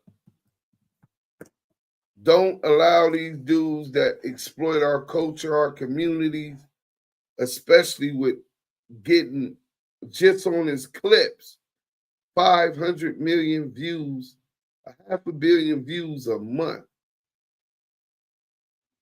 Just on his clips. He's making 6 figures off of his shit, and he get these niggas $100, $200. These niggas is, bro, treating them niggas like prostitutes, and they selling the culture, their image, because they don't value it. They don't understand the value in it. They have no vision. Salute to 4 Extras again. At least he understands the concept, and he got that 50. Next time, charge them 100. If they want all of that, and you giving them what you bringing them is a unique situation, tell them you want that yard. Quite sure y'all can do something with that money over there in the dark. Hey, look, we out of here. Thanks everybody for tapping in to the Damu Kiwe conversation. Hit that like button if you ain't already